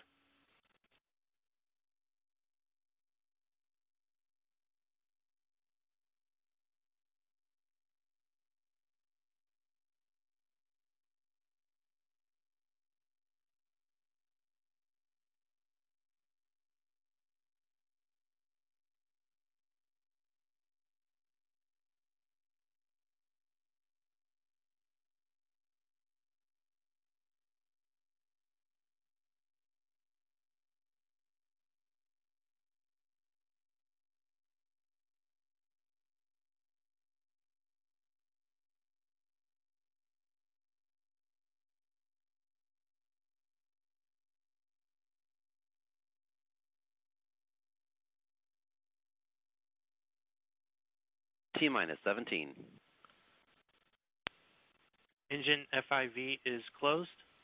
Roger.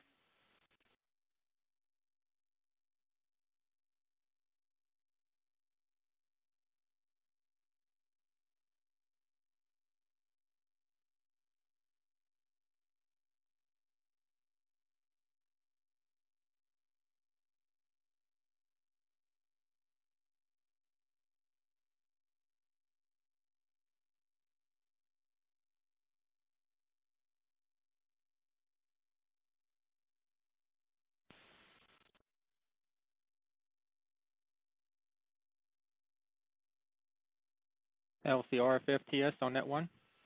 Go ahead. FTS open loop test is complete. Roger.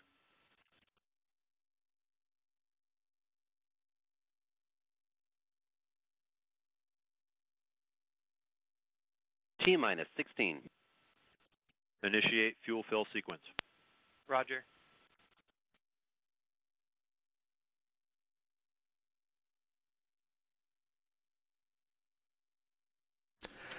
This is Atlas Launch Control, T-minus 15 minutes 45 seconds and counting. Once the Atlas V ignites, that will occur at T-minus 2.7 seconds.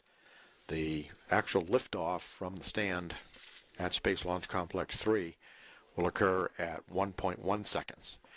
Then the pitch and roll program begins 17.6 seconds into the flight, and then the vehicle will go through the area of maximum dynamic pressure at 1 minute 27 seconds. We'll go into a coast phase after the Atlas has burned and then the Centaur has done its first burn. After 15 minutes and 24 seconds of flight. The coast duration is about 29 minutes and 56 seconds. And at that point, it will be an orbit of 90.1 by 373.6 nautical miles. And then the Centaur will restart for a second burn at 1 hour and 10 minutes 34 seconds into flight. And that burn is very short, only 2 minutes and 13 seconds. And then the LDCM spacecraft will separate from the rocket at 1 hour 18 minutes 20 seconds. The initial orbit will be 365.5 by 356.2 nautical miles, and then will become fully circular in a 438-mile high orbit at an inclination of 98.2 degrees.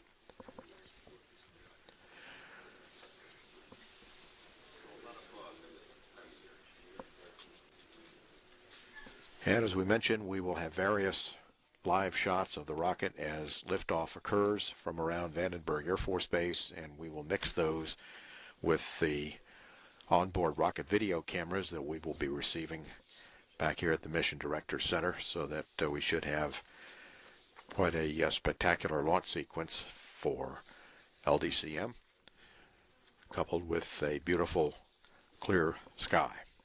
At T-minus 13 minutes 28 seconds and counting, this is Atlas Launch Control.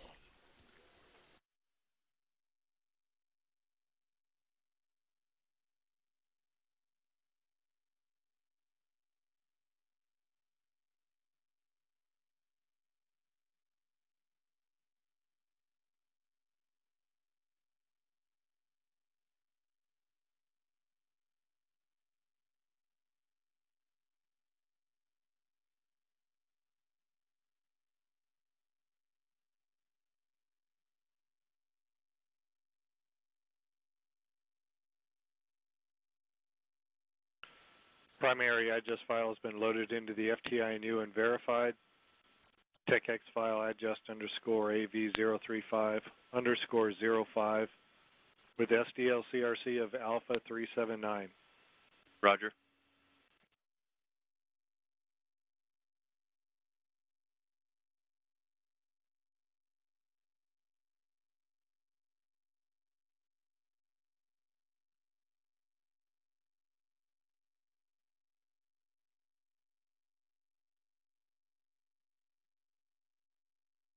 Centaur LO2 at flight level.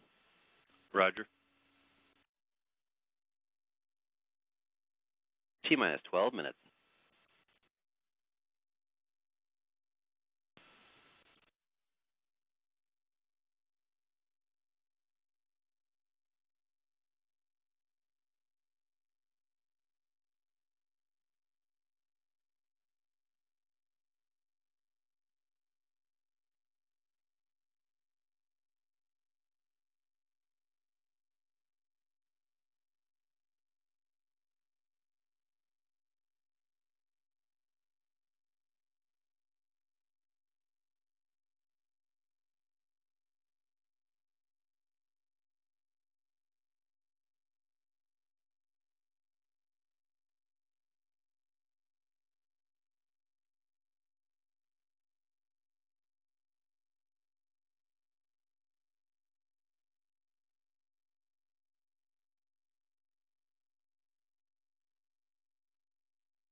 T-minus 11 minutes.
T-minus 8 minutes.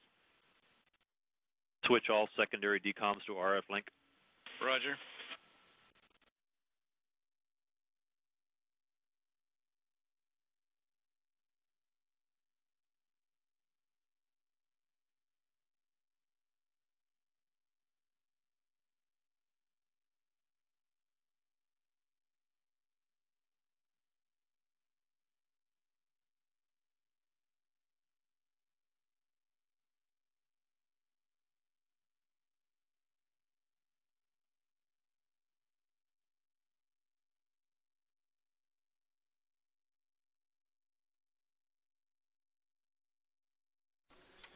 This is Atlas Launch Control, T-minus 7 minutes, 13 seconds, and counting. In just a few minutes, we'll be going into our final built-in hold at T-minus 4 minutes. That is a 10-minute hold, and that's when the final polls will be done to proceed toward an on-time launch at 10:02 and to pick up the count at T-minus 4 minutes. During that time, the LDCM spacecraft will be going to internal power.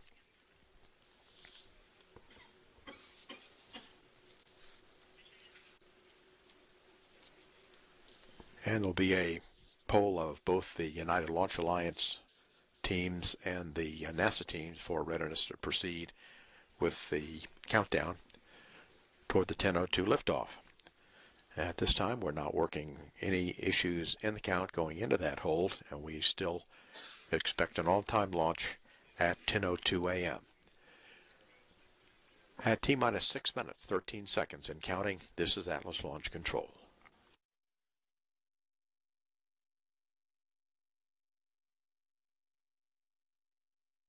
T-minus 6 minutes. Fuel cell sequence is complete. Roger.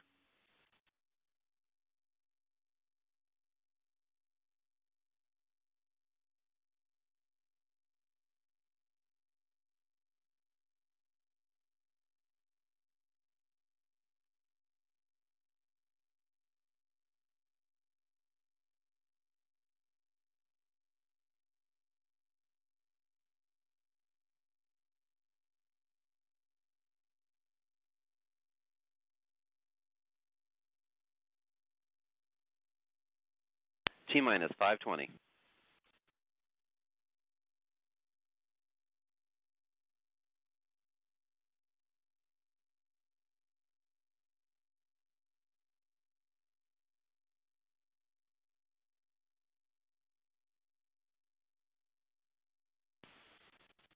T-minus 5 minutes.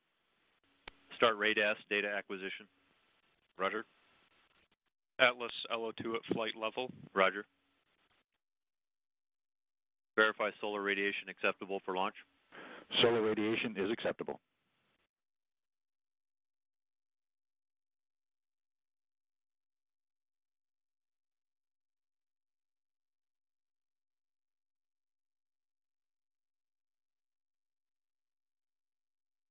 All steps are complete prior to going into the T-minus 4 minute hold.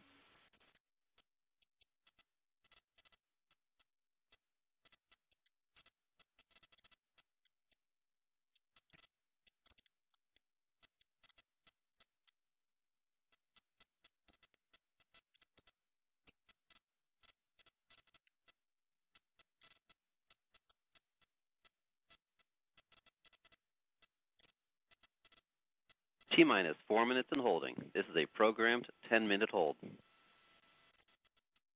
All communications switch to channel 1. All personnel and visitors remain in present position until launch. Maintain operational silence in the LCC.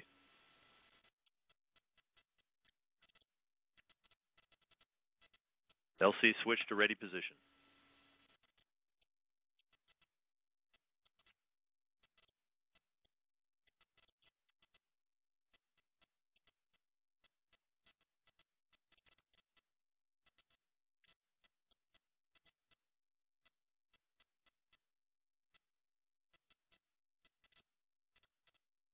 DTP status verified. Roger.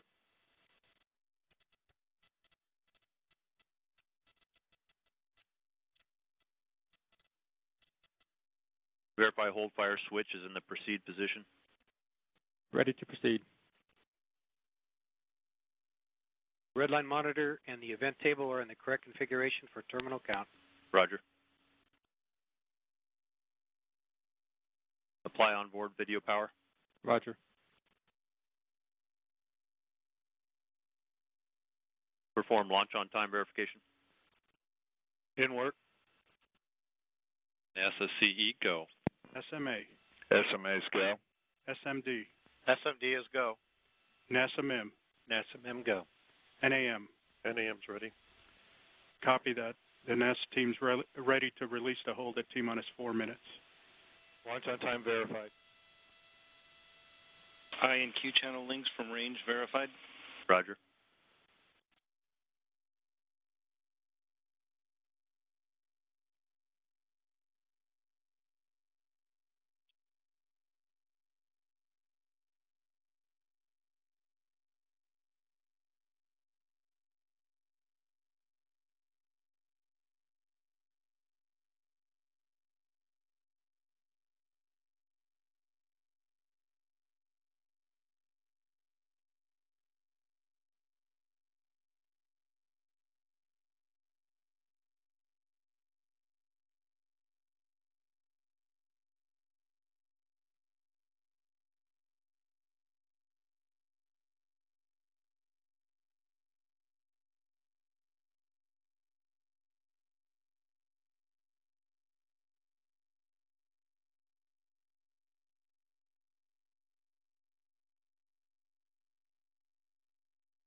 This is Atlas Launch Control, T-minus 4 minutes and holding.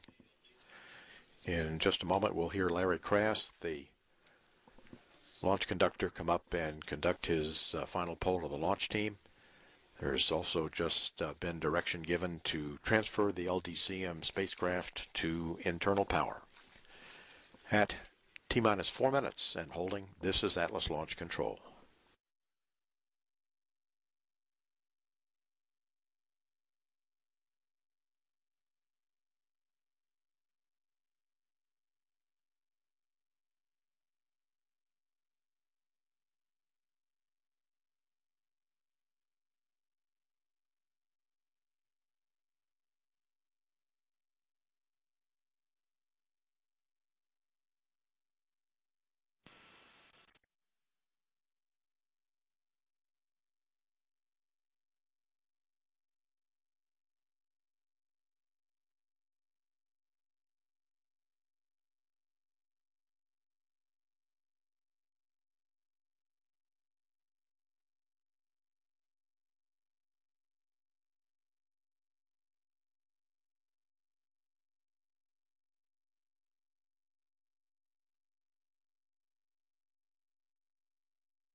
Status check to proceed with terminal count. Atlas Systems, propulsion. Go. Hydraulics. Go. Pneumatics. Go. LO2. Go. Water. Go. Centaur Systems, propulsion. Go. Pneumatics. Go. LO2. Go. LH2. Go. Gas. Go. Electrical Systems, airborne. Go. Ground. Go. Facility. Go. RFFTS. Go. Flight control. Go. Instrumentation. Go. COM. Go. Timer. Go. GC cubed. Go. Umbilicals. Go. ECS. Go. Redline monitor. Go. Quality. Go. OSM. Go. ULA safety officer. Go. Range weather and clear to proceed. Go. Launch director. LC, this is LD. You have permission to launch. Proceeding with count. T0 is planned for 18:02 Zulu. Set count to start at 17:58 Zulu. Roger. T0 is set for 1802 Zulu. Count will start at 1758 Zulu.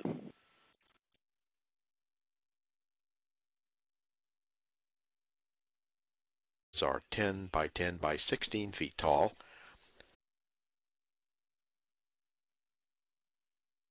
DCM is on internal power and ready for launch. This is Atlas Launch Control, T-minus 4 minutes and holding. We have confirmation now that LDCM is on internal power.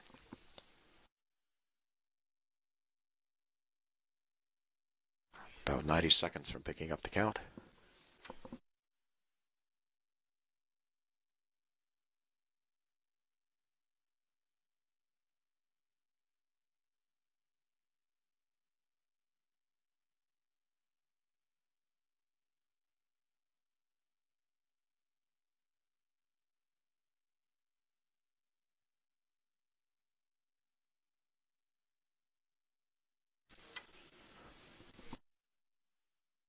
Roger.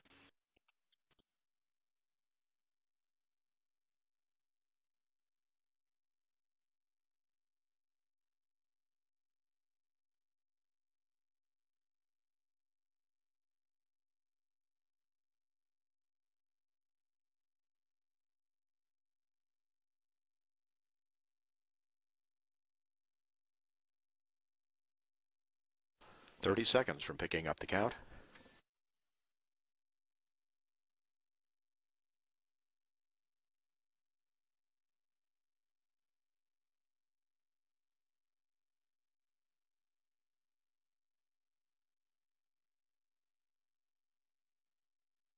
Picking On up my in mark, 10 the seconds. time will be T-minus 4 minutes and counting. 3, 2, 1, mark. 3:55. Ground power is enabled. We're in the terminal countdown sequence now.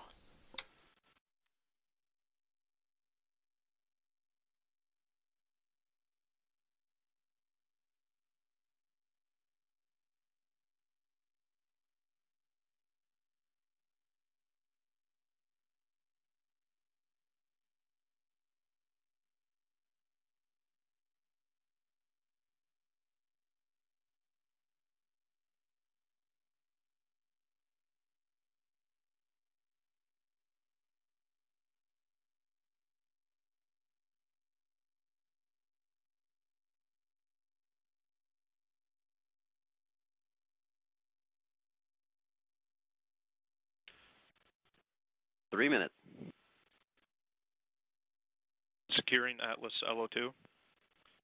Atlas tanks to flight pressure. 250. FTS internal.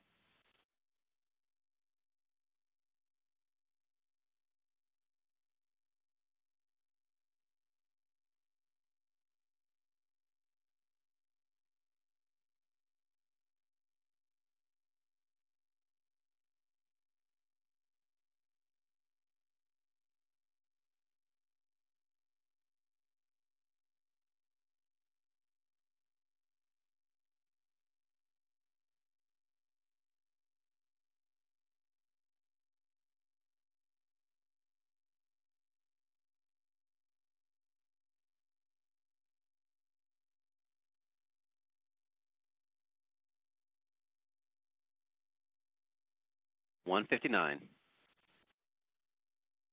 Vehicle internal. $155. Launch sequencer start. $150. Securing Centaur LH2. Securing Centaur LO2. $140. Launch enable. $137. FTS armed.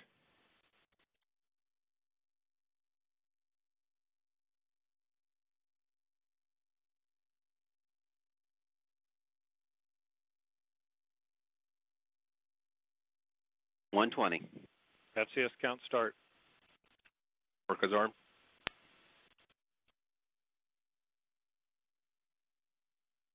$110. Vent valves locked.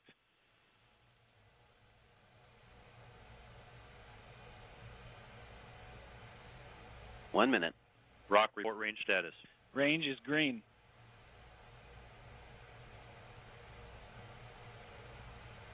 Stable at step 3.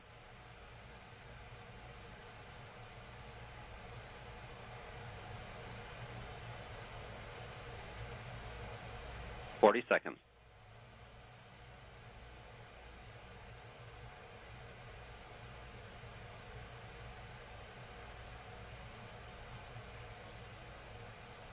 $28.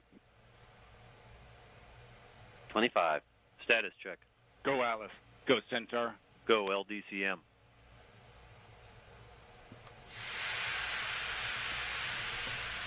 T-minus 15 seconds. T-minus 10, 9, 8, 7, 6, 5, 4, 3, 2, 1, 0. Have ignition and liftoff of the Atlas V rocket on the Landsat Data Continuity Mission, continuing the 40-year legacy of preserving Earth's natural resources from space.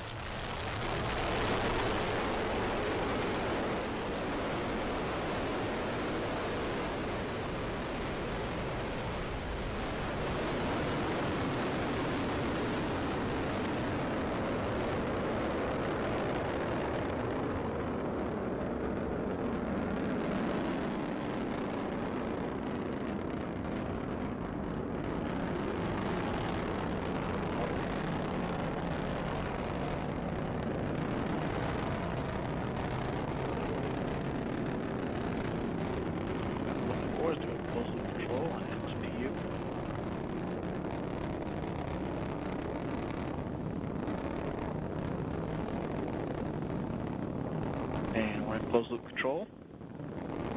Mixture ratio is being controlled as expected. Engine continues to operate normally, seeing minor changes in the change in mixture ratio as expected. Vehicle rates look good. Engine is burning normally. And LDCM is now supersonic, coming up on max Q. And we've now passed through the region of max dynamic pressure.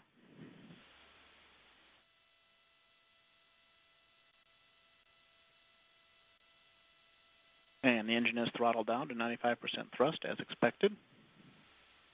Everything is looking good.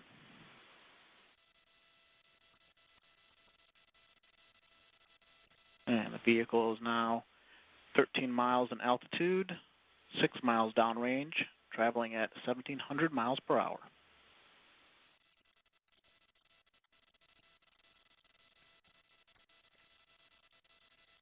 And still operating normally at 95% thrust, everything looking good. And we vented the center fuel tank to condition the propellants for center phase. Booster continues to operate normally. Good steady state thrust. Next event we're looking for is firing the pyro valve to activate the Centaur reaction control system.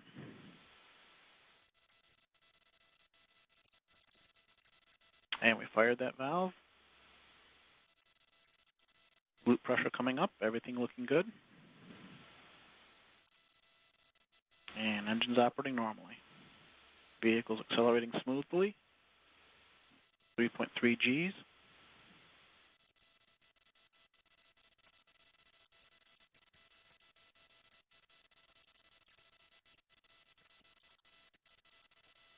Everything looking good. Seeing very small disturbances in the flight control system.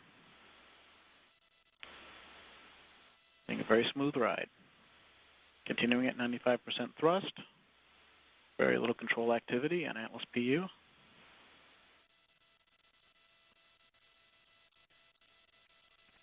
And the vehicle is now 25% of liftoff weight. And we've now started our constant 5G acceleration phase.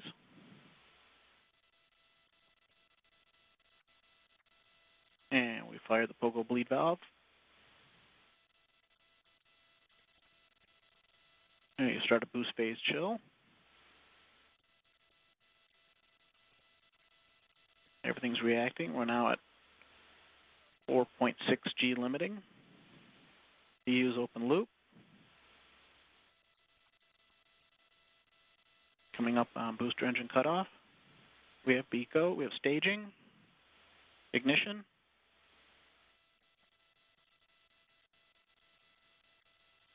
Full thrust. Everything is looking good. Good steady state operating levels on center, coming up on fairing sep. And we have fairing separation. Two good brake wires. And we've re-enabled guidance. The vehicle is now steering. Look at start transient, very good start transient. And we've gone to our Z profile valve angle on Centaur PU. We're down to the lock stop. Everything is looking good. We've seen the reaction control systems firing to purge the GN2 out, as well as thermal conditioning firings for the loop.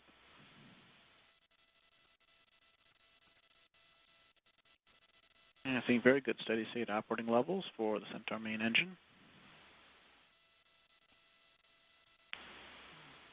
Vehicle is flying very smooth.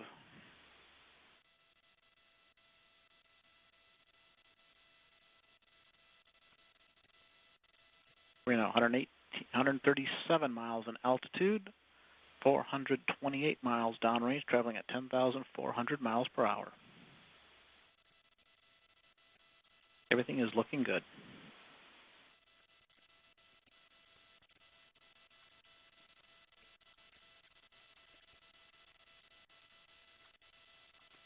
And we've gone to closed loop control and Centaur PU continuing to make a LOX correction as expected. RL10 continues to operate normally.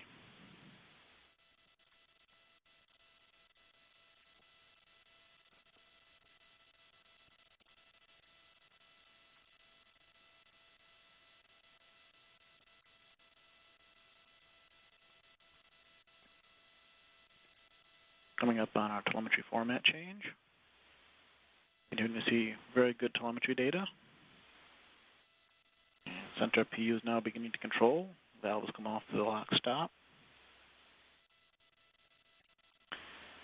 And we've had the telemetry format change. Very small dropout. Centaur continues to operate normally. We're continuing to see the pre-planned firings of the reaction control system to condition the loop and thrusters, as well as very little roll control being required. Everything looks good. And we have made the roll to TDRS. And we have a preliminary look at booster stage performance. We are plus 71 pounds of PE, but represents a 0.71 sigma case. Very good performance from the booster. RL10 continues to operate normally. PU is now controlling near nominal mixture ratio.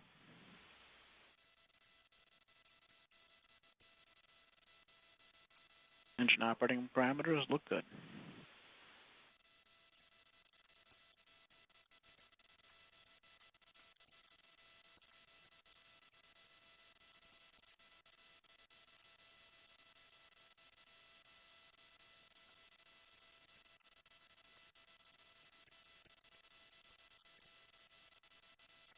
PU is continuing to control as expected. See the engine responding to the changes in mixture ratio. And our reaction control system temperatures have reached a steady state with bottle temperature. Vehicles continue to accelerate very smoothly. Very little dynamic response from the flight control system. PU is nominal. We're now 197 miles in altitude, 970 miles downrange, traveling at 11,800 miles per hour.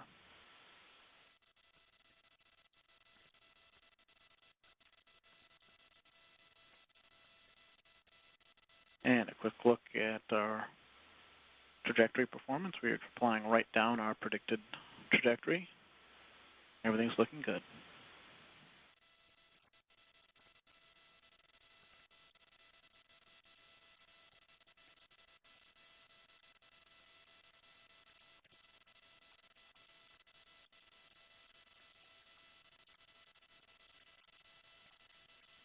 And we have safety FTS system. And vehicles now maneuvering for RAN steering as expected. Seeing the appropriate response and body rates. Centaur main engine is operating normally.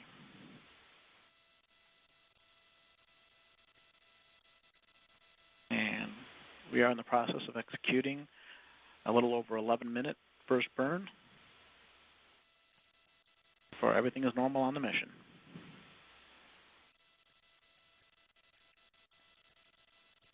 Use controlling right at our nominal MR. And vehicle rates have stabilized out, continuing to accelerate smoothly.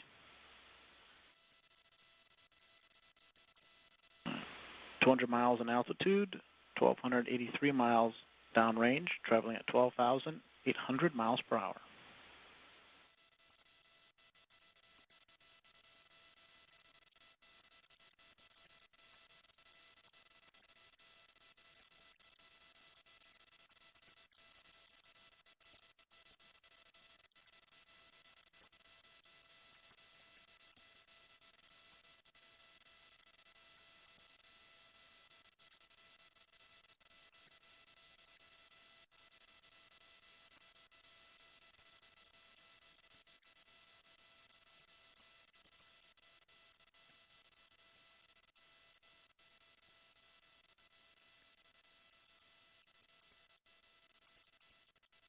And everything continues to operate normally. We are now 194 miles in altitude, 1,480 miles downrange, traveling at 13,500 miles per hour. Continue to see good Centaur operating parameters.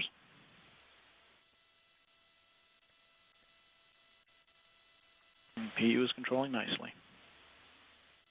Seeing our periodic firings in the reaction control system as expected. Turbine inlet temp, right where we expect it to be. Everything is nominal.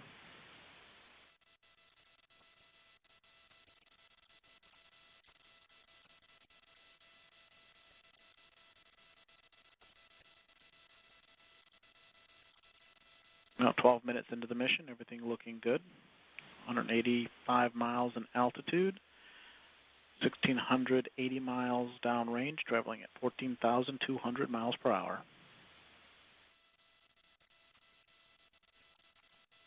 Engines operating normally.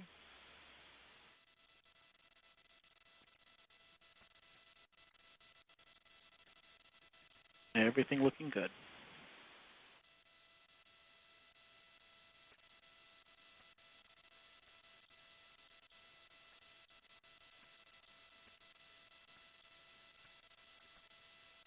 And PU control has been very stable, near nominal mixture ratio.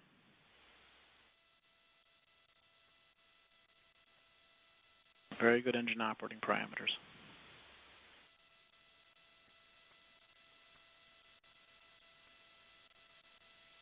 Hydrogen system performance has been excellent thus far. We continue to receive very good telemetry data.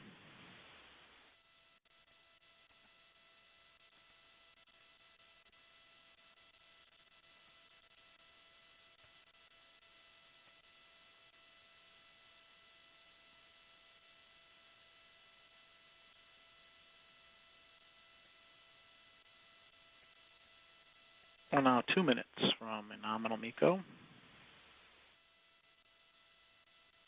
Engine continues to operate normally.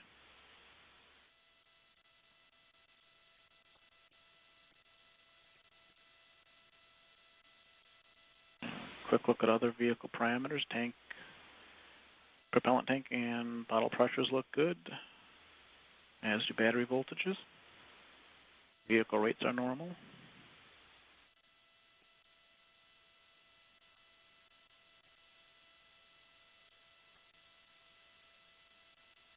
Everything continues to look good.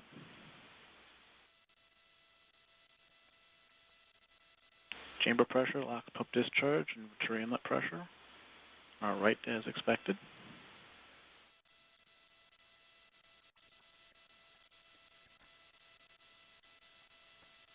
Active PU control looks good.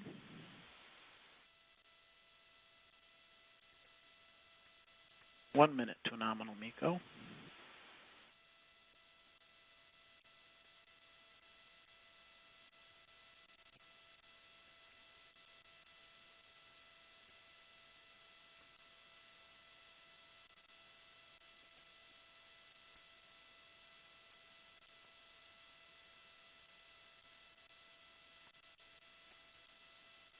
Thirty seconds to nominal MECO. Everything looks good.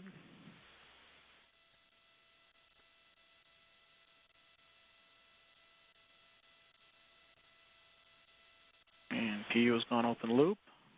Coming up on MECO.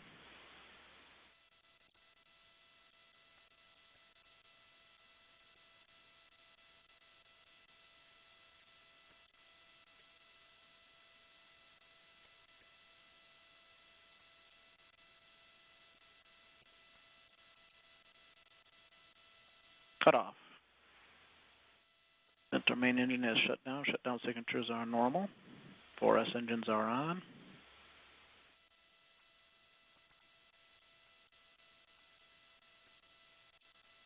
The vehicle is maneuvering to its PTC attitude.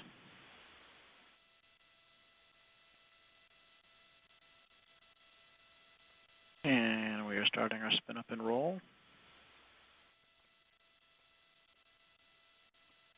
We've completed that. We're now maintaining a 1 degree per second PTC roll. Continuing to see normal settling. This will be a 55-minute coast prior to second burn.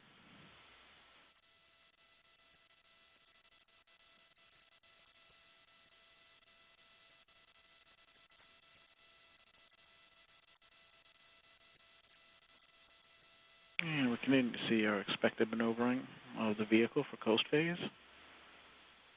Taking a quick look at bus and battery voltages, looking good, as our storage bottle pressures and tank pressures.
And we've just passed through 18 minutes into the mission, everything looking good. We are coasting following a very good first burn of Centaur.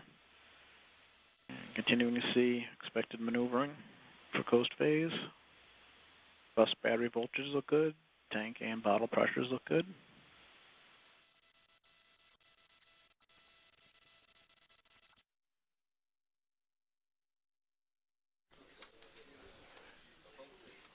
And for an official liftoff time, we have 10:02:00.536. 10:02:00.536 was our official liftoff time for the Atlas V with LDCM.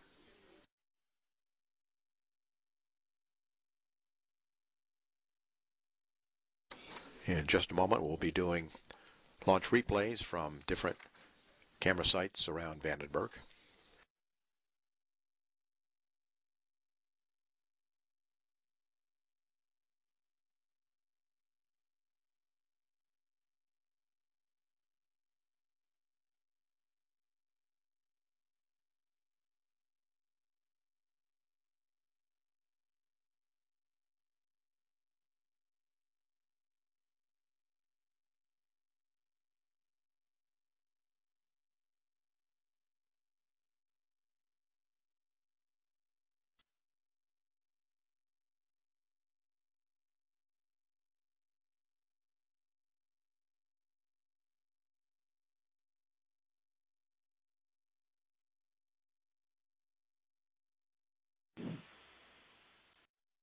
Passing through 20 minutes into the mission, everything continues to look good. Seeing expected data dropouts due to the PTC roll as expected. Vehicle systems look nice and stable. Pitch and yaw have nulled out. And we continue to see our 1 degree per second PTC roll.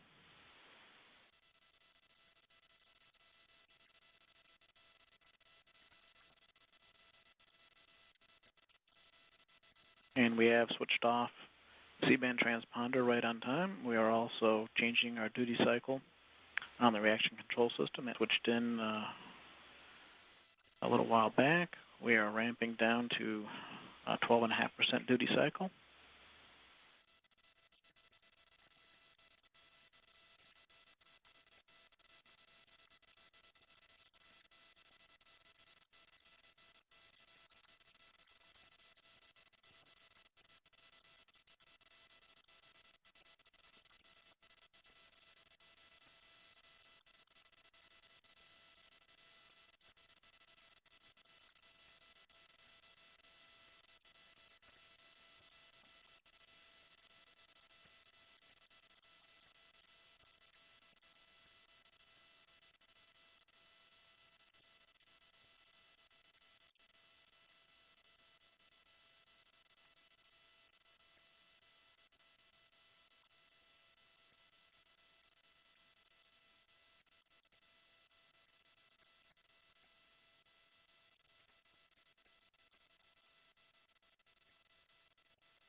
And we do have our first look at our MECA 1 orbit. We are within 1 sigma in our orbital parameters.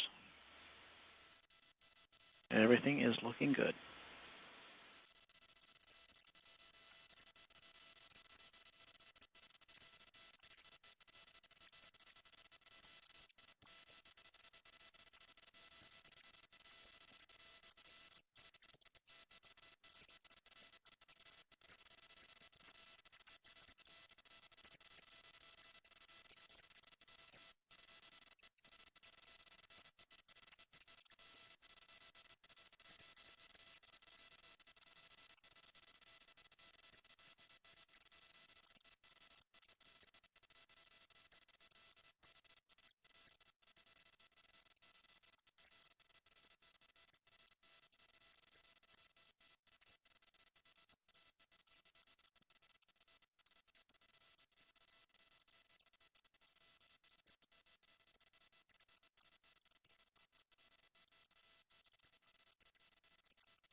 Passing through 24 minutes into the mission, everything continues to look good.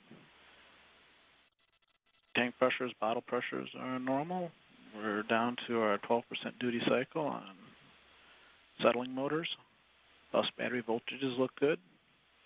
Nice 30-volt supply. And pitch and yaw are sitting right at 0, and we see our PTC roll. Everything looks good.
This is Atlas Launch Control. We're looking now at a view of the Earth that shows the ground track of the Atlas V rocket with LDCM. As we can see, it's moved considerably south over the Pacific Ocean. And we can see with this image that it shows where the daylight area is, and off to the right is the area of the Earth that's in darkness. And later, the spacecraft will be following this track, but we'll be coming back northward, and we'll be entering that area of darkness that we see, coming back over the North Pole, and then down over the Pacific again, back into daylight. And you can see where the rocket is with the flashing green icon.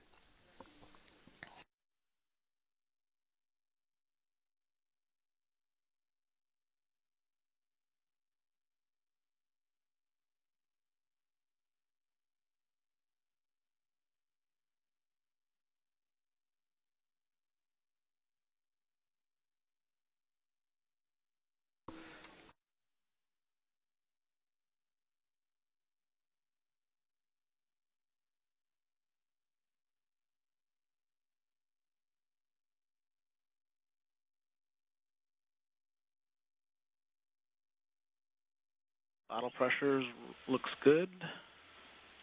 Tank pressure's good. And electrical system is no change, operating normally.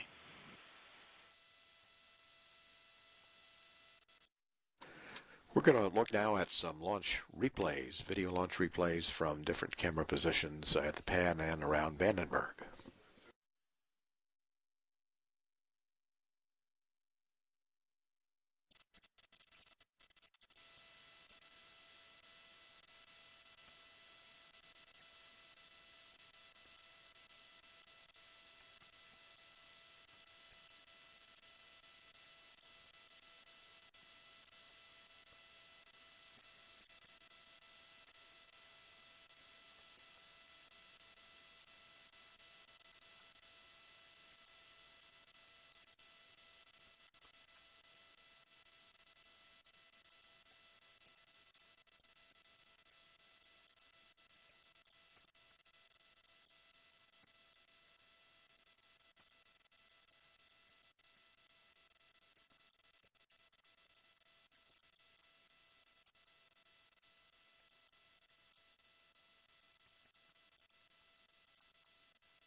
And we've passed through 30 minutes into the mission, no change in status, all systems looking good.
And the vehicle is in the process of a PTC roll reversal. We are heading down to a -1 degree per second roll.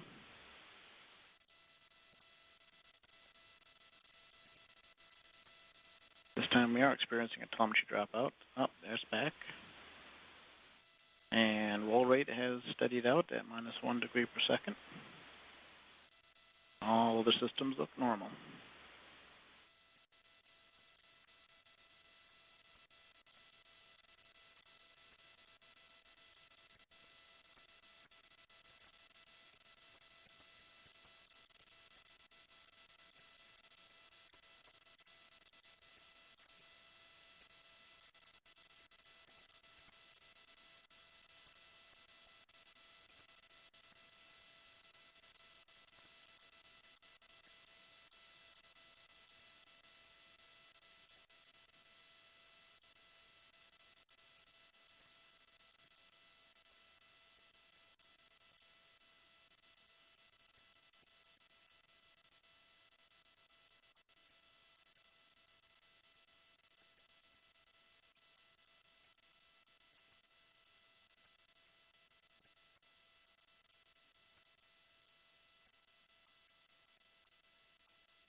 Passing through 34 minutes into the mission.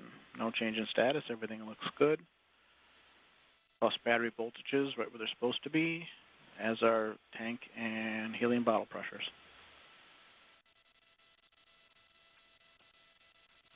Vehicle rates are nice and smooth.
We're back now in the coast phase, and as you can see, the spacecraft is down near Antarctica. We're 39 minutes, 47 seconds into the mission, and we will be going away for a short time, coming back again at 11:05 Pacific for the restart of the Centaur stage, that brief 2-minute or so burn that will lead us to spacecraft separation. So at this time, we will take a pause in our coverage and come back at 11:05 Pacific time to resume coverage of the launch of the Landsat Data Continuity Mission. This is Atlas Launch Control.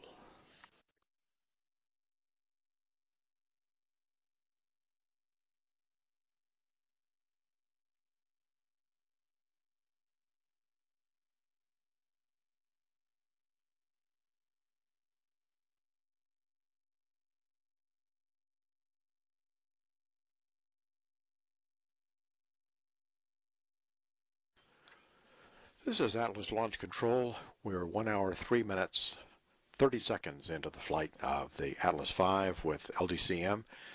We're getting ready for the restart of the Centaur stage. They're beginning to send commands for the reorientation of the Centaur into the burn attitude. And there will be some checkout of the propulsion system.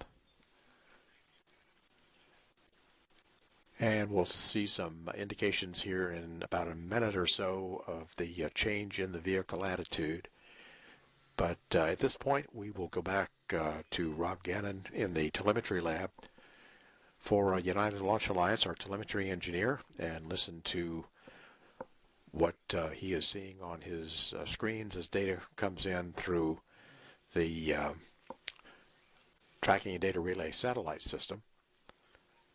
And when we get to spacecraft separation, we'll also be getting coverage from the Oak Hangar tracking station in England.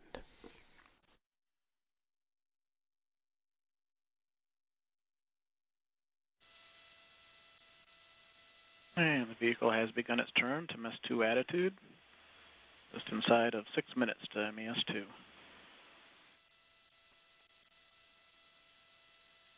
Quick scan of other critical vehicle parameters show expected levels and trends. Everything looks good.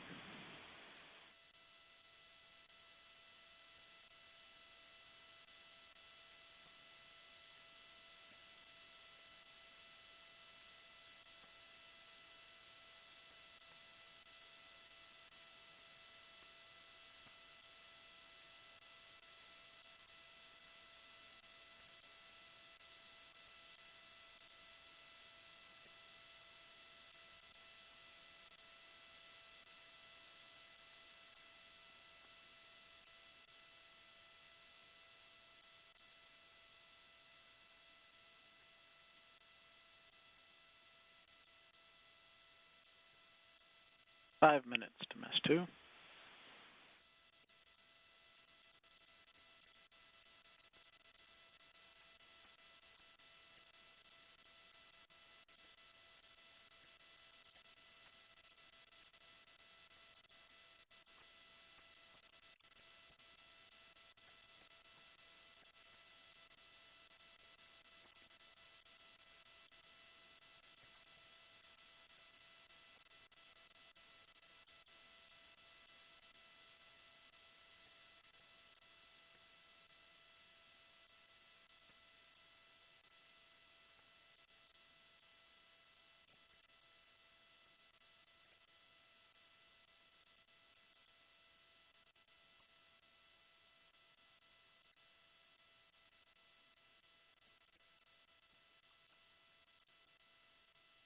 Four minutes to MES-2. The vehicle continues to reorient to a MES-2 attitude. Just all other vehicle systems look stable.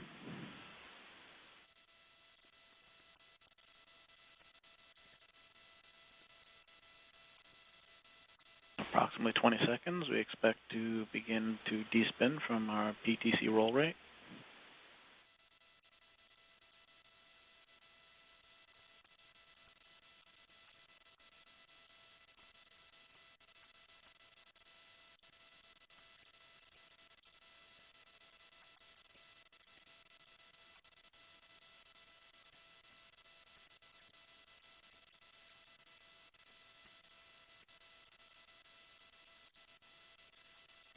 And we've begun to despin.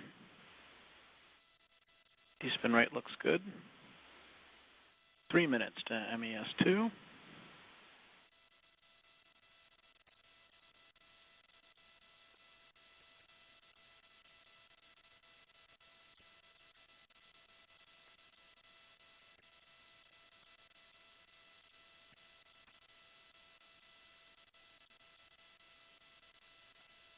And now vehicle's rolling for telemetry optimization. Vehicle continues to execute the pre-planned sequence right as expected. Return to MES2 attitude is also continuing.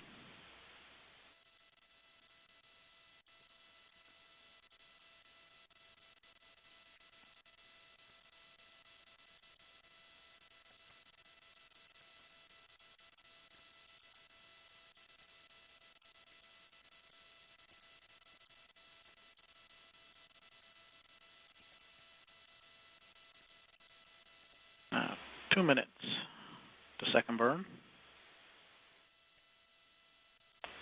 Vehicle maneuvering continues.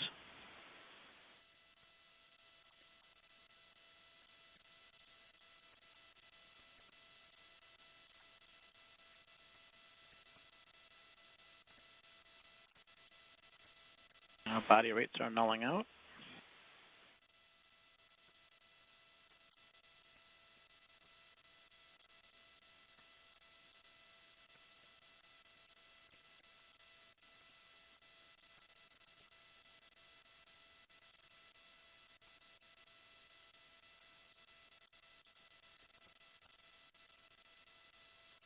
And we're pressurizing propellant tanks in preparation for second burn.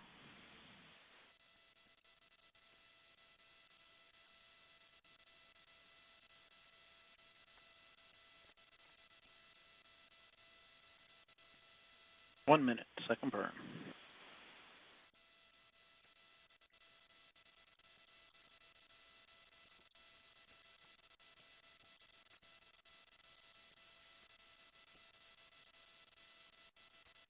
Coming up on LH2 pre-start. Valves open.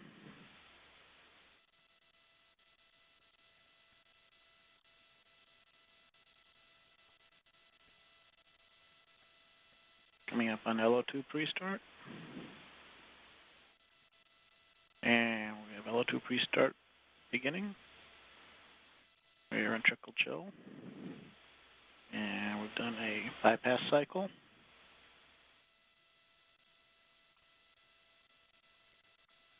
U valve to start position. Continue to execute our bypass cycles.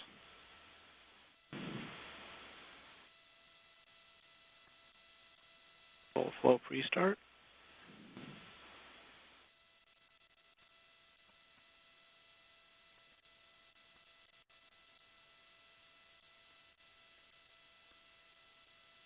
And the engine's up and running normally.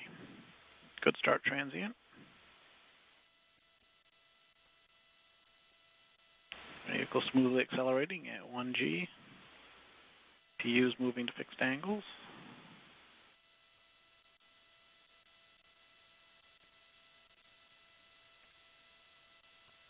This will be a 98-second burn.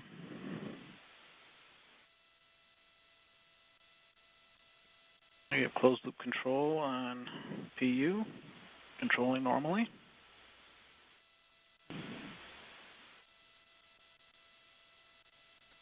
Some RCS loop thermal conditioning firings, everything looking good there.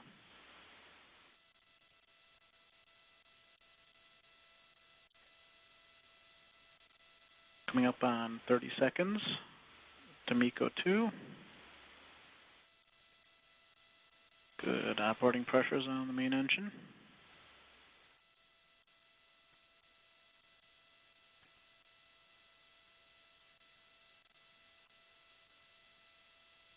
FDU is now open loop in preparation for MECO, coming up on MECO 2.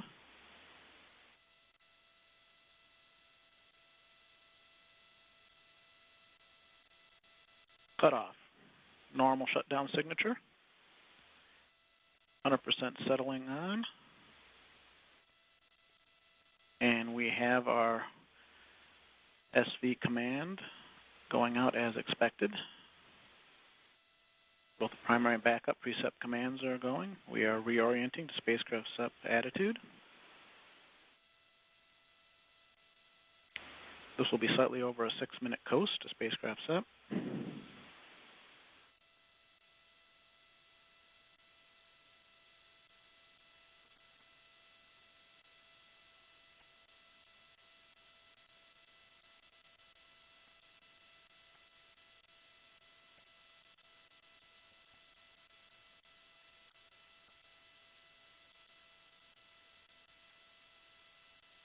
Vehicle continues to reorient to SEP attitude.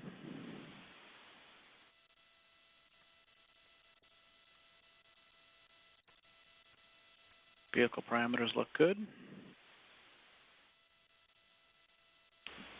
Inside of 5 minutes to spacecraft SEP. And we're now seeing some video from the onboard system.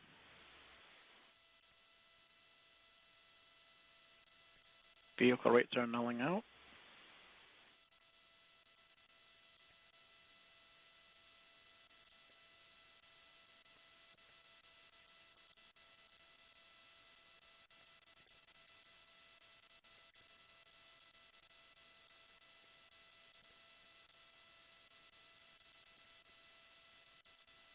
And we are coasting normally.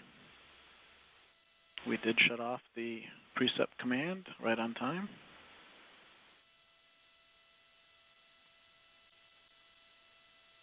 Four minutes to spacecraft SEP.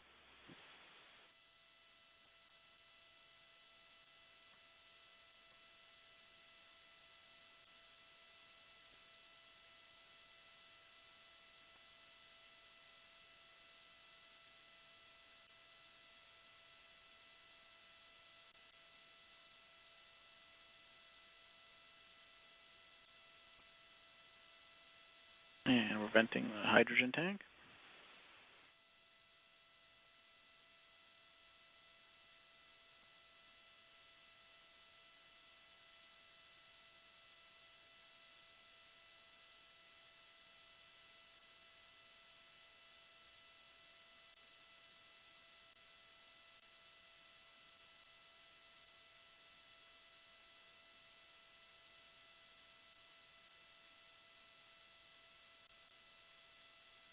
Three minutes to spacecraft SEP. And reduction in pressure in the fuel tank is completed. Stabilizing right where we expected. We have nulled body rates. Everything is looking good.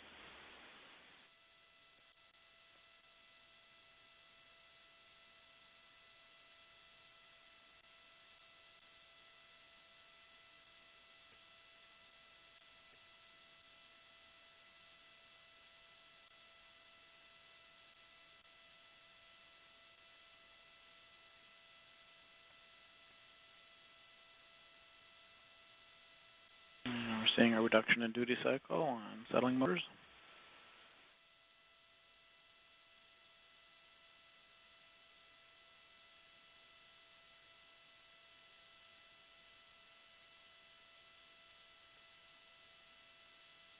Two minutes to spacecraft SEP.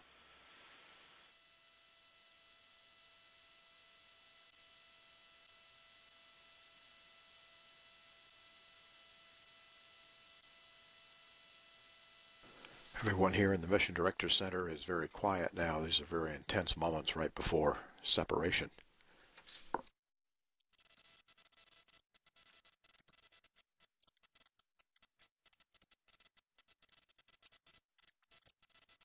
"90 seconds to spacecraft separation.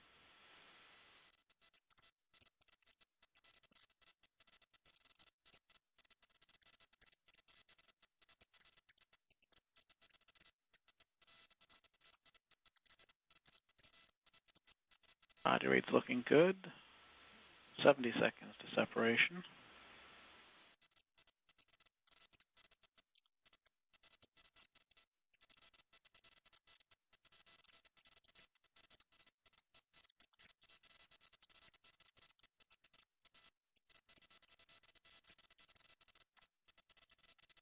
$50 seconds to sep.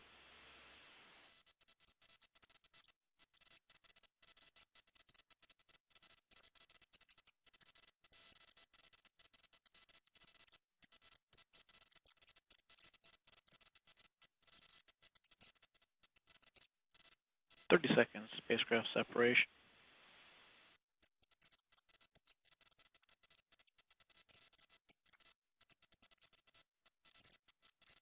$20 seconds. We've begun our precompensation maneuver, coming up on spacecraft separation.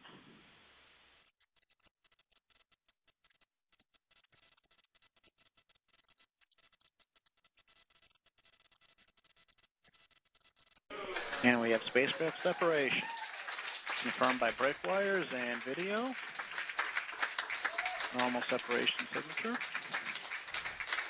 And the vehicle has despun from the precompensation maneuver. Great.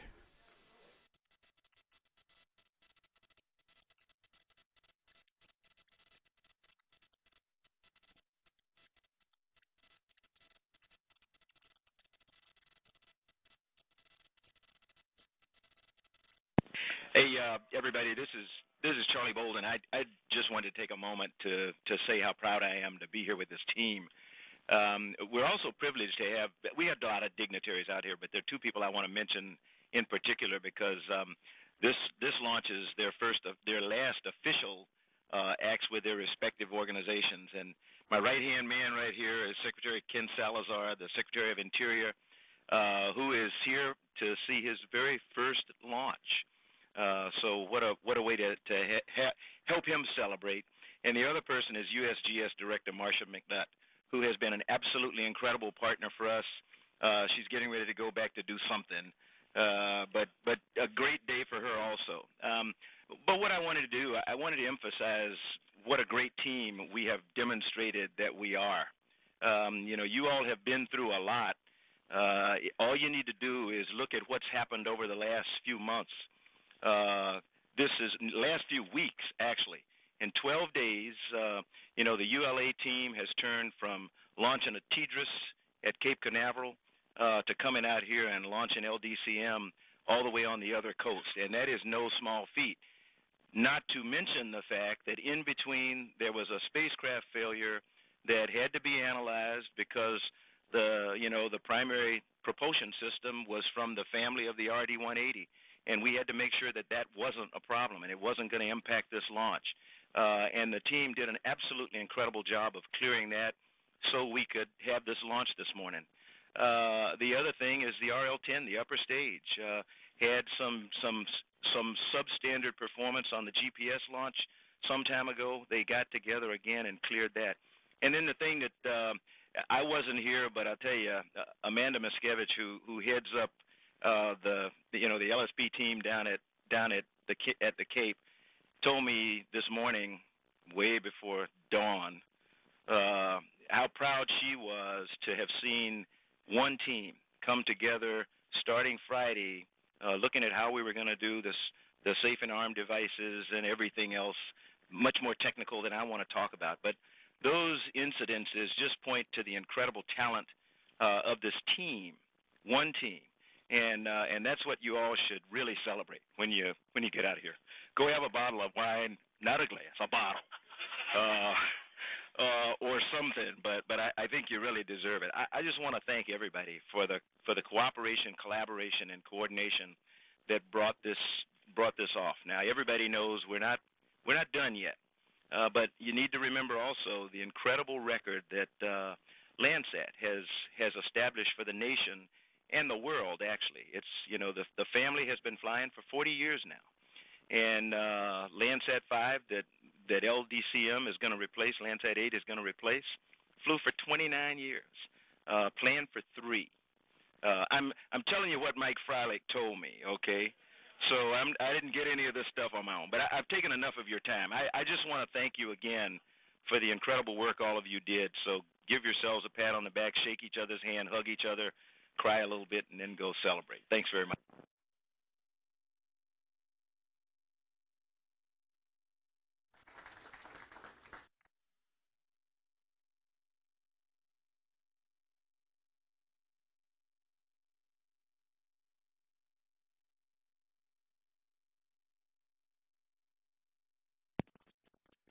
Thanks, Charlie.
This is Atlas Launch Control. We've had a successful spacecraft separation from the Atlas V.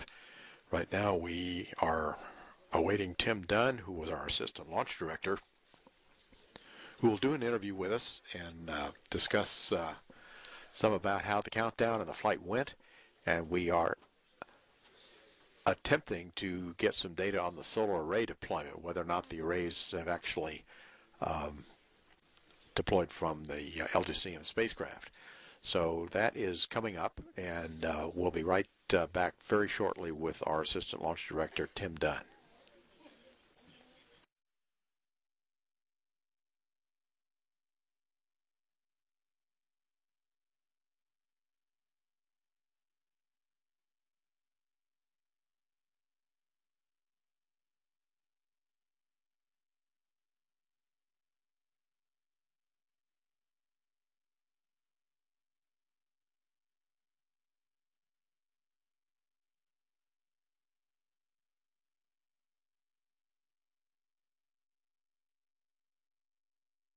just got the thumbs. We'll see what we'll see if All right.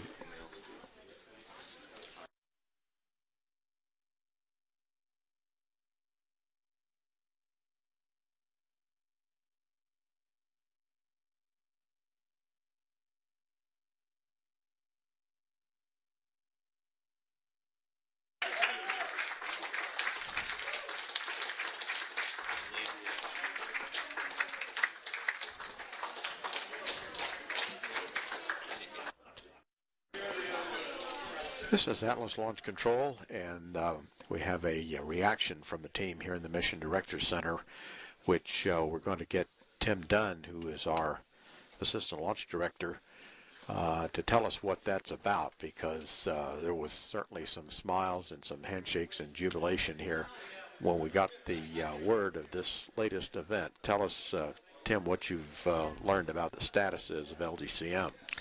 Hello, George. We just got confirmation that the solar arrays have deployed successfully for LDCM. So that was the first main mark event post-separation. So you saw the reaction in the control room. Everyone's very relieved. We've got good telemetry coming back from LDCM, so all is well so far. That is good. So the spacecraft is power positive, and it's off on the mission that we had hoped. So, Tim, tell us a little bit from your perspective about how the countdown went since early this morning. What time did you actually come into the mission? Well, I got in about 3:30 a.m. local time here at Vandenberg. But first, I'd like to say I'm speaking, obviously, on behalf of Omar Baez. Omar is the launch director for this mission. Here at Vandenberg, we have a slightly different configuration for our launch team. That's right. Where we kind have of spread out. Senior management on the north part of the base in the remote launch control center along with ULA. And then we have our engineering team here in Building 836 on South Vandenberg. So I was able to work the countdown with Omar and come down here just before confirmation of spacecraft SEP. And I'm glad to be here with you. So just a few notes about today's countdown. How things went, right. Yeah, things could not have gone better today, George. It really was an absolutely smooth countdown. And that's a testament to our incredible Atlas V team, both government and contractor. You didn't hear much offline discussion. Yeah, there was virtually. I'll run down each of the components of our team today. For weather, we thought we might be dealing with a little bit of cool temperatures going into cryo tanking, but we didn't even have that. We were well above our cryo limit as we went into tanking. Upper level winds were green for flight. The range, I'll compliment the 30th Space Wing range team. Colonel Armagno has an exceptional team here at Vandenberg Air Force Base. We love coming out to Vandenberg, and absolutely no range issues today. And the launch vehicle, that Atlas V, it's a workhorse for us, and it absolutely performed beautifully today. We had only one very minor issue, and that was with a camera that had condensation on it as the sun came up, but that quickly burned off. That was a camera that was monitoring one of our LO2 drain plugs. So very good performance by the entire team today, exceptional. We're all thrilled with what we have on orbit now in LDCM. So then the flight what you saw after liftoff, all of that right up through separation appeared to be exactly what was supposed to be happening when it was supposed to be happening. We were able to look at the booster performance. We had very, very clean booster performance. The team is, they're looking at Centaur second stage performance now, but based on the orbital elements that we saw, we believe that we had just exceptional Centaur performance as well. That's good. It looks like we've kind of laid the foundation for a mission which is coming back at the Cape later on this year, which is another Mars mission. Is that right? We're going back to Mars in November of this year on an Atlas V launching out of Cape Canaveral. So I would like to, I guess, make a few more comments about what Charlie Bolden was commenting on, our NASA administrator, the closeness of these two missions. I don't think everyone realizes what all is involved in launching two Atlas Vs, one off the East Coast, one off the West Coast, 11 and a half days apart. Tremendous teamwork between the NASA LSP team, the spacecraft teams, and especially United Launch Alliance to review all of the data that was required, to disposition all of the data observations.